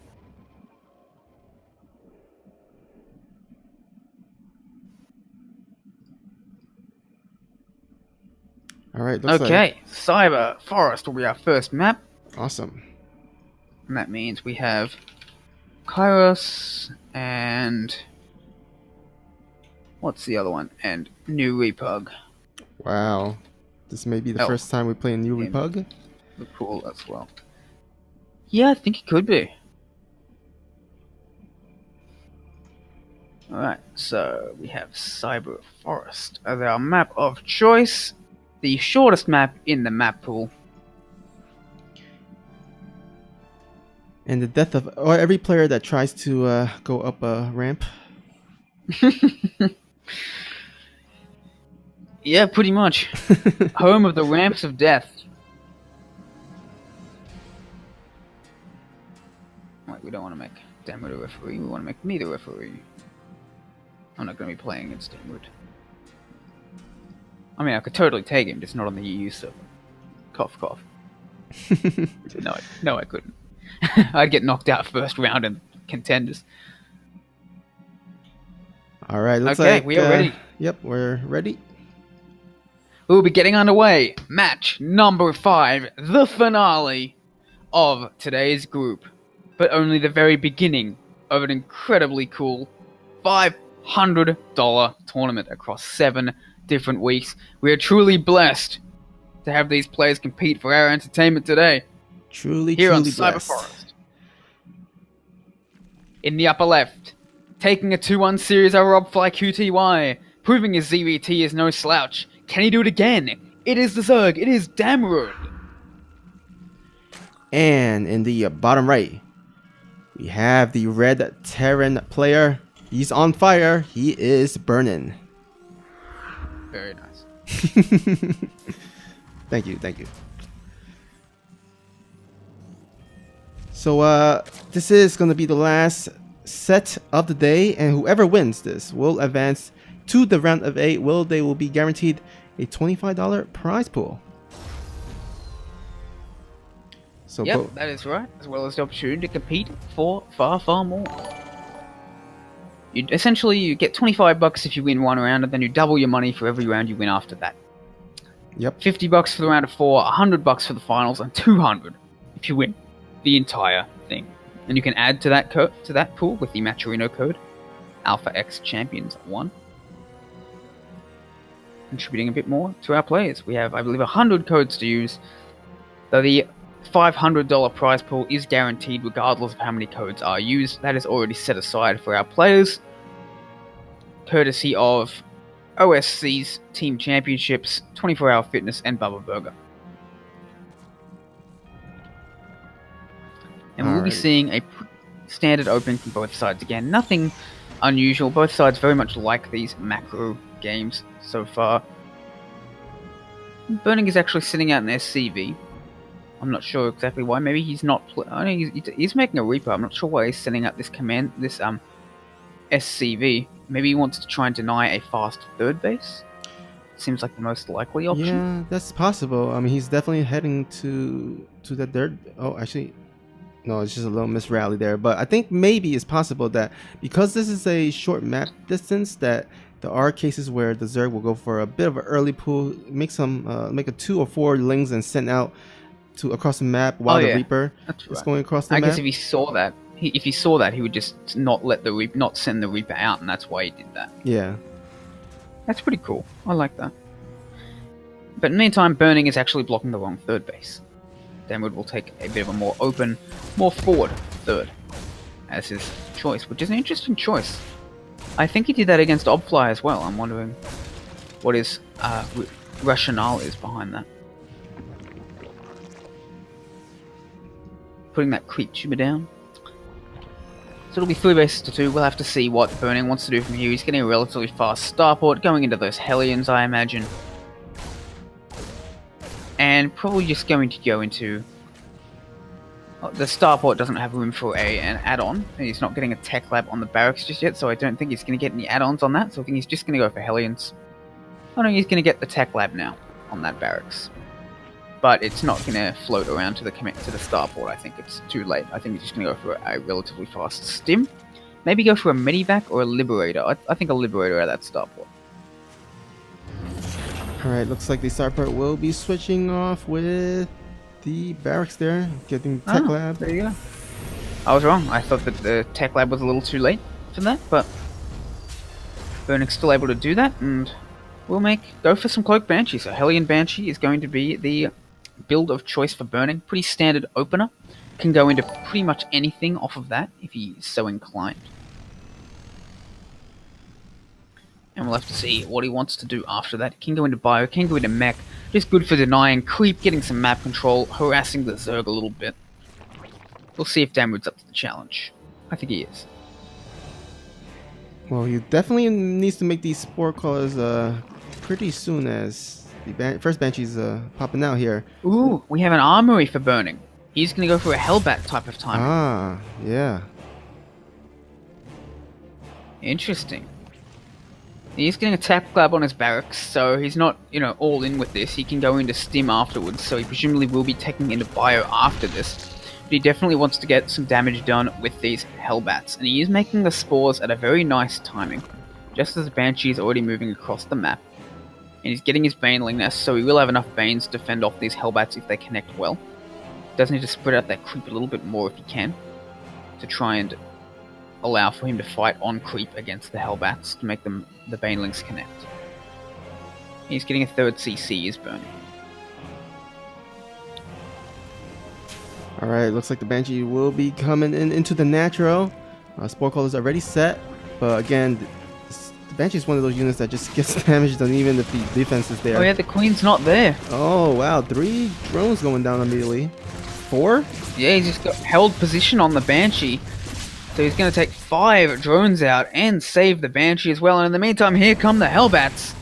There are some Lings and Banes to fend this off and a bunch of Queens. So I don't think this is going to really do much, as he's going to move in with these Lings and Banes, surround the Hellbats, and kablam. Actually, oh, beautiful connection with that Reaper Grenade to deny those Banelings from connecting.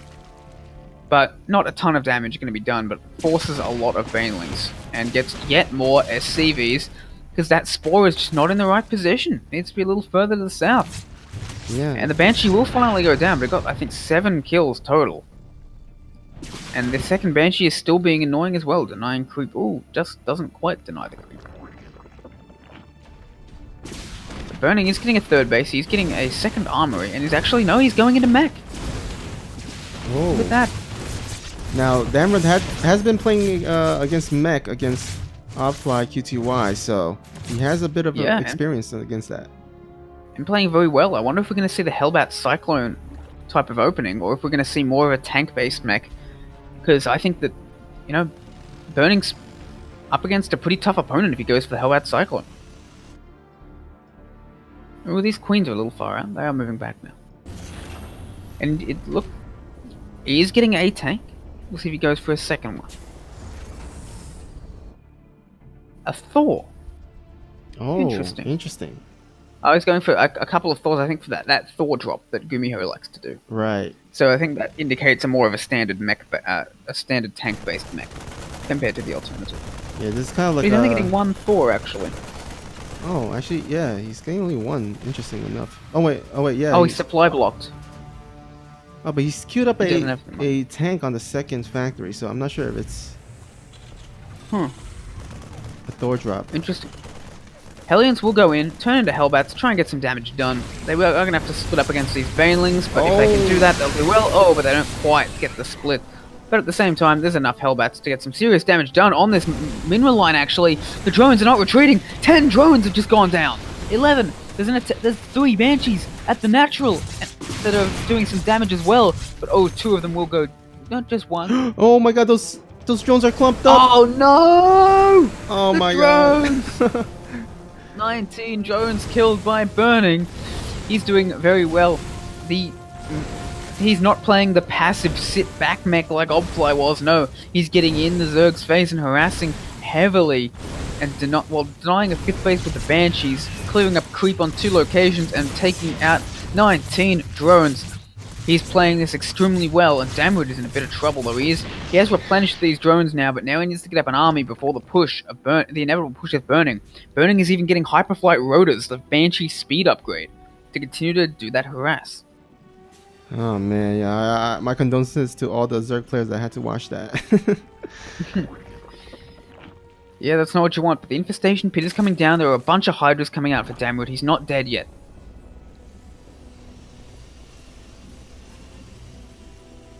The thing The that Spore Crawler does switch position. I like that. yeah, that's definitely gonna help against those future banshees, if especially with those banshee speed.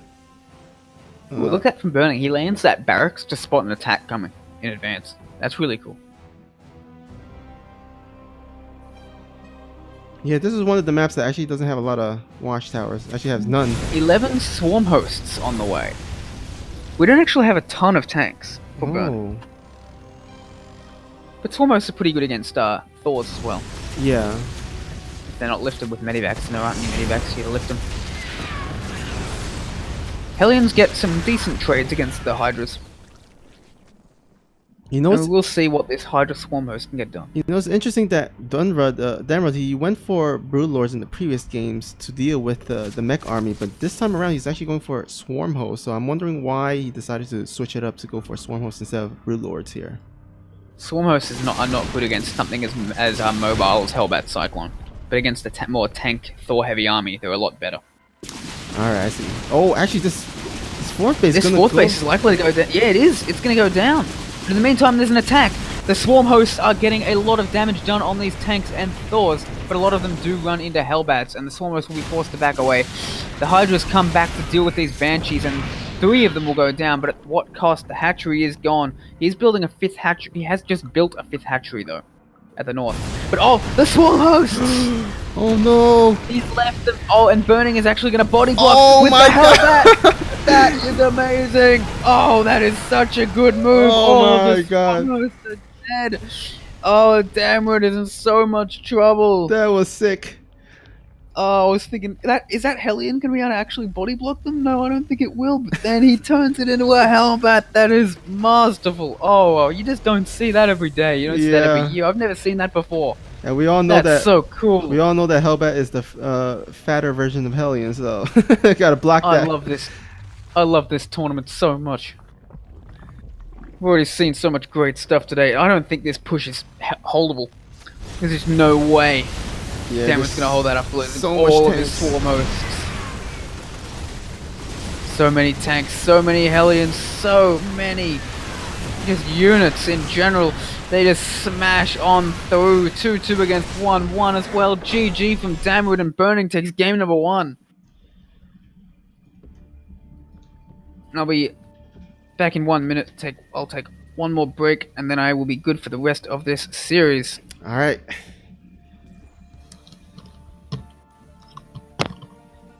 Oh man, guys. That was man, that was a sick move. I think that gotta give that Hellbat the MVP there. Killing all those Swarm Hosts. Jesus.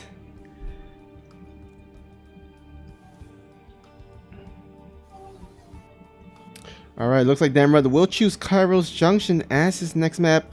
Now keep in mind that this is match point for Burning, so if Damrod loses this, then his tournament hopes are done.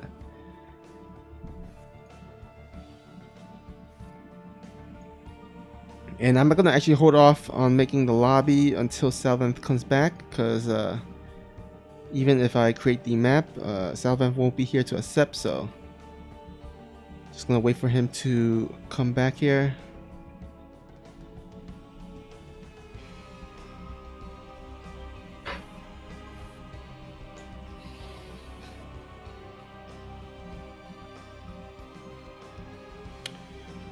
Alright, so during that match we did have some alerts, so let me go ahead and give some shout outs here. Mamba the Snake with a subscription with his Amazon Prime. Thank you, Mamba, appreciate it. Good luck in your group, as well as Mamba is one of those players that will be competing in the Champions Cup. And also Firezerg with a follow. Hey, welcome Firezerg. Appreciate the follow. And looks like Salvanth is back, right? Yep, let's get in this game. Alright, let's go ahead and create Kairos Junction here. And also I will pass along the leader. Oh. That cancel the game making. All good, I'll make it.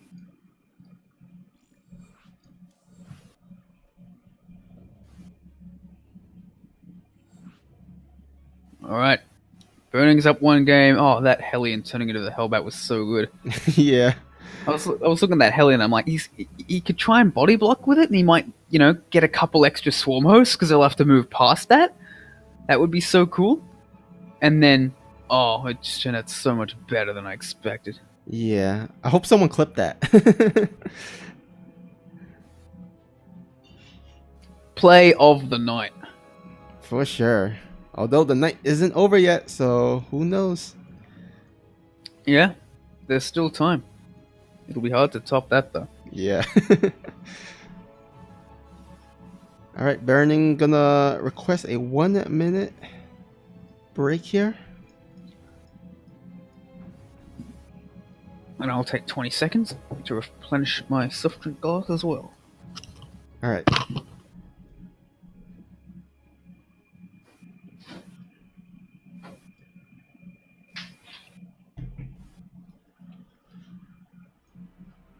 By the way, guys, thank you guys for tuning in thus far. We are heading into our potentially our last match, actually, with this next game. Whoever wins will advance to the round of 8 and secure a $25 prize pool at the very least. Burning up 1-0 so far. And in the meantime, let's go ahead and check out, again, next week's match. It will be Group B. Uzi Koti, Hino, Bio Ice, and Paco Mike will be playing in our next week's Champions Cup. So make sure to tune in for that. Yeah, that's going to be one hell of a group. And that again will be on next Saturday at 4 p.m. Eastern Standard Time. Indeed it will. It will be on every week at 4 p.m. Standard Time, except for 1 week at the end of April where we'll have the MVP Cup instead, so tune in for that. Instead, you'll see the same players playing in a more open-ended tournament. Think of it as the GSL Super Tournament to our GSL. Now, in the top left, 1 game up with some beautiful harass and some even more beautiful body blocking. Can he do it again? 1 game away from advancing. It is Burning. And spawning at the bottom right, he is the blue Zerg player. His back is against the wall. He's down 0-1. Tournament hopes on the balance. It is Damrud.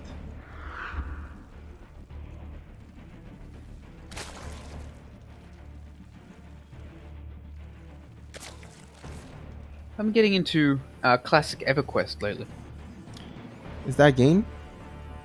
Yeah, EverQuest is like an MMO that's like 20 years old now. It's actually still going. Oh, wow. But I've been playing on a classic server. Normally I don't really approve private servers, but in this case it has the endorsement, the unofficial endorsement of the company that makes the game. They just agree not to release servers at the same time as each other. Oh, I see. Is it fun? Yeah, it's really fun. It's very unlike most MMOs. It's like, it's much more of a, it's a lot more punishing, I guess, but it's also a lot more of a focus on exploration. I've been going in sort of as blind as I can and just exploring the world on my own. We have we have a proxy Rax actually for Burning. Yeah, but it's not super at the committed base though. Location. No, but I like getting that getting the bunker, but it will get spotted. Oh right, there's an Overlord right there. It was already spotted immediately. Mm-hmm. I like that positioning on the Overlord. Very nice. So the Reaper might get a little bit of damage done, but more importantly, that barracks is going to delay the third for a very long time. Ooh, and that SCV will stay alive. The Reaper will take out the drone, and the SCV will continue building the bunker, but I don't think it's going to go up. Oh, but there's actually 10 lings on the way, so that's forced a lot of lings from Damrud. So that's done its job. He's already expanding. But he needs to stop that bunker getting up, which is exactly what he does, but he's going to lose quite a few lings to this Reaper. And speed is only just now started as well, so there's not even really a lot that Damrud can do with these lings to punish it. And he's making a second Reaper as well, to continue to attack them. I like this. Yeah, all those lings could have been drones, so... Damrud is... Ooh, Damrud's making a very fast Baneling nest. I think he wants to do a bust. Oh, yeah. He's got all his lings anyway, he may as well. Oh, and good denial of that. He cannot let this get scouted. He's making 12 more lings. He's probably going to pull them at the main base. Oh no, Burning's making a third CC2. Oh! And two factories. He's just going straight into mech. And that's not really the units you want against a bust like this. Oh. And he doesn't even see the lings go out. He doesn't see them. Oh my god. He's got no idea. He still doesn't know. Oh my god. He saw these lings. He probably thought they were the same lings as before. He doesn't know where the Baneling is. He doesn't know about all these lings, and they're already right there at the base. No bunkers. This could be terrible. Oh my god, I think he expects something now because of all these lings. But even then, like, he doesn't have a guarantee. Now he knows, but I think it's just gonna be too late. There's 2 engineering bays going up to. He's trying to do a double wall off against these Banes. And that's actually really well done. Oh, look at that. That is beautiful. Wow. And the Banelings aren't quite getting the damage done, but he's going to swarm in with these lings, and he's actually going to... He's gonna hold this. Look at those Hellions. Oh my god. Oh, what? That's not even fair. You're not allowed to do that. Come on. As late as Burning scouted that, and for him to hold off, oh my god, that is huge. With a dirt base as well. I think after seeing that, no one is ever going to try and Baneling bust Burning again. On a scale of 1 to 10 for how perfect that was for Damrud, that was about a 12.5. And it still didn't work. And now, I don't even know what Damrud can do at this point. I mean, he's down 26 to 29 workers. Dirt base isn't even up yet. I mean, still making, but oh my god, dirt base already done for Burning. Like +1/+1 already on the way for Burning. Yeah. He's getting starboard. Oh, Damrud is so far behind. I can't believe that didn't work. I know, right? I mean, you couldn't ask for a better opening from Damrud. I mean, dirt base against a Baneling bus. Jeez. And it went unscouted until it was literally at his natural. Exactly. Holy cow. Oh, actually, we do. Yeah, the Lings will get in, but then I don't think they're going to get a ton of damage before these Hellions come back. That's the problem. They didn't wait quite long enough. If they didn't know exactly when the Hellions were moving out, that's the thing. So there was no way he could have done it. But if he'd been able to wait another 4 or 5 seconds, that would have been much better. Yeah. And now those Lings are pretty much gone without much significant damage, and now the Hellions can just go ahead and counterattack. Burning's so good, man. Anyone watching that's how you hold a Baneling bust. You should never die to this again now. Yeah.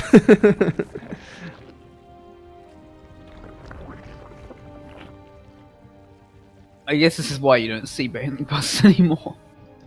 That's true. Man, at the top levels. I wouldn't even be surprised if Burning just went for a 4th base at this point. He's just so far ahead. Oh, I think he's just gonna invest in more and more upgrades and such rather than going for yet another base. I think that, you know, you don't want to invest too much in your economy. You may as well invest in another way of winning the game. He's already got 10 work. Oh my god, 50. Oh, I think that. Oh, if Damrud just leaves the game right now, I'm not even gonna blame him. 20 workers killed. Yeah, that's critical damage. Oh lord, I think he might have been going for a Nidus, but I don't even know if. Yeah, I think a Nidus is his only hope. He's got 4 gases. I think that's what he was going for. Oh no, he's going for roach speed. So I guess he's going for a roach-based attack. I don't see it working. Yeah, he's already got a tank sieged up there. It's the only thing that's worth trying, even slightly worth trying. Look at that, 52 workers to 31. Yeah, this is probably his best chance to attack, as the army supply at least is fairly close. It's even thus far. Oh, yeah, but look at that tank on the high ground for burning. Oh yeah. There's no you can't beat that. You don't have an overlord or anything. You don't have high ground vision. You can't get up to that. I mean, I don't see how he's going to break the natural either. He could force the third to lift maybe, but even then he doesn't really seem to have enough for that either. Yeah, I think burning has pretty much got this. I don't know how Tamwood can come back. He would need to get some insane Ling run buys or something like that. Or some really good Baneling hits. I think his best bet is going to have to be at this point to just try and harass burning into submission. But if you were burning, I mean, you could just move out. You could probably just go for a straight into mass battle cruisers and just win there. Hydralisk Den on the way for Damwood. He's going to go into Roach Hydra. Try and stop this. +2 on the way, but even this push might be enough to take Damwood out. Even this little army. Maybe not quite, but it'll be enough to do some pretty good damage. Even more damage being done. Another 7 workers go down. And he just backs out. Man, Burning is just continuing to... He's just relentless. He's just continuing to attack, getting more and more damage done with every shot. Yeah, he's not playing around. He's not wasting time playing with his food. He's just going to go ahead and harass him until he has enough big of an army to go ahead, feel comfortable to move out. He's like, yeah, if I give you long enough, if I let you just do whatever you want, maybe you can find a way. I'm just going to keep attacking you, keep harassing you, make you busy until I'm ready to attack, and then I'm just going to kill you. Yeah, and look at that, 9-minute 30-second fourth hatchery there. That's not what you want as a Zerg. If Burning was a Bond villain, then Spectre would have taken over the world. Like, before you kill me, bang, bang, bang. No, I don't think so, Mr. Bond. The quip isn't quite as effective when you're already dead, but on the plus side, all of my predecessors did that as well, and it didn't work very well.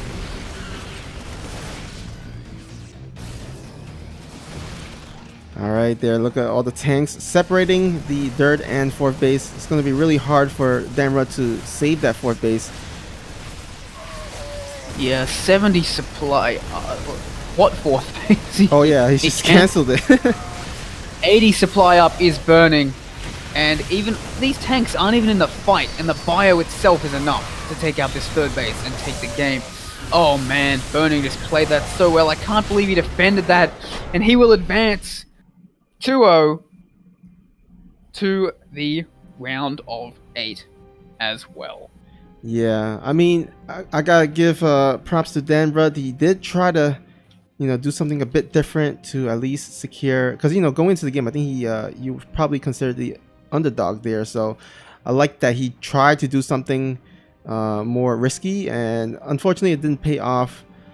Burning with a incredible hold there, and will advance to the round of 8. Strategically, his build was perfect. Tactically, his build was perfect.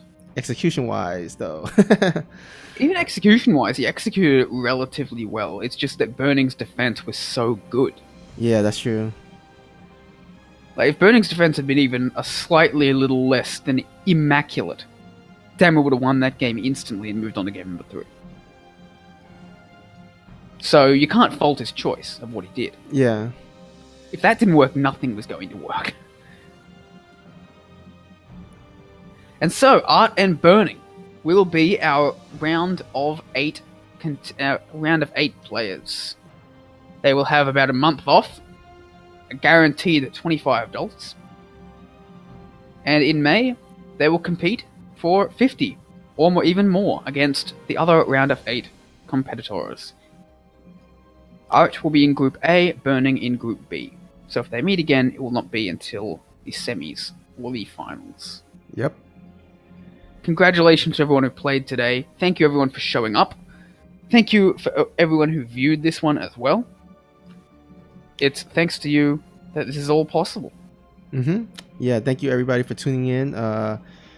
We will have, again, our Group B round of 16 next Saturday at 4 p.m. Eastern Time. So go ahead and tune in for that as well. Any last words before we wrap this up, Sal? Yeah, tune in right now to the OSC Team Championship, where OSC and Alpha X are playing right now. We're about an hour in, and Art himself is actually playing in it. I don't know if he's still playing, but it's going to be going on for a while. It's a long format. It involves both an all-kill and a pro league to see who moves up, and it is a big championship. It's been going on all year. Alpha X has collected a ton of points from all its players playing in OSC events, of which there are hundreds every single year. And this is essentially the culmination of 2018's Team Championship. So tune in to that, and we should host that, actually. Yeah, I will rate that as soon as I end the stream there. But anyhow, I think that pretty much does it, right? Yep, and tune in again next week for Group B, Uzi Cody, Hino, BioIce, and Parko Mike. All right, I guess, yeah, hope you guys enjoy the OSC matches.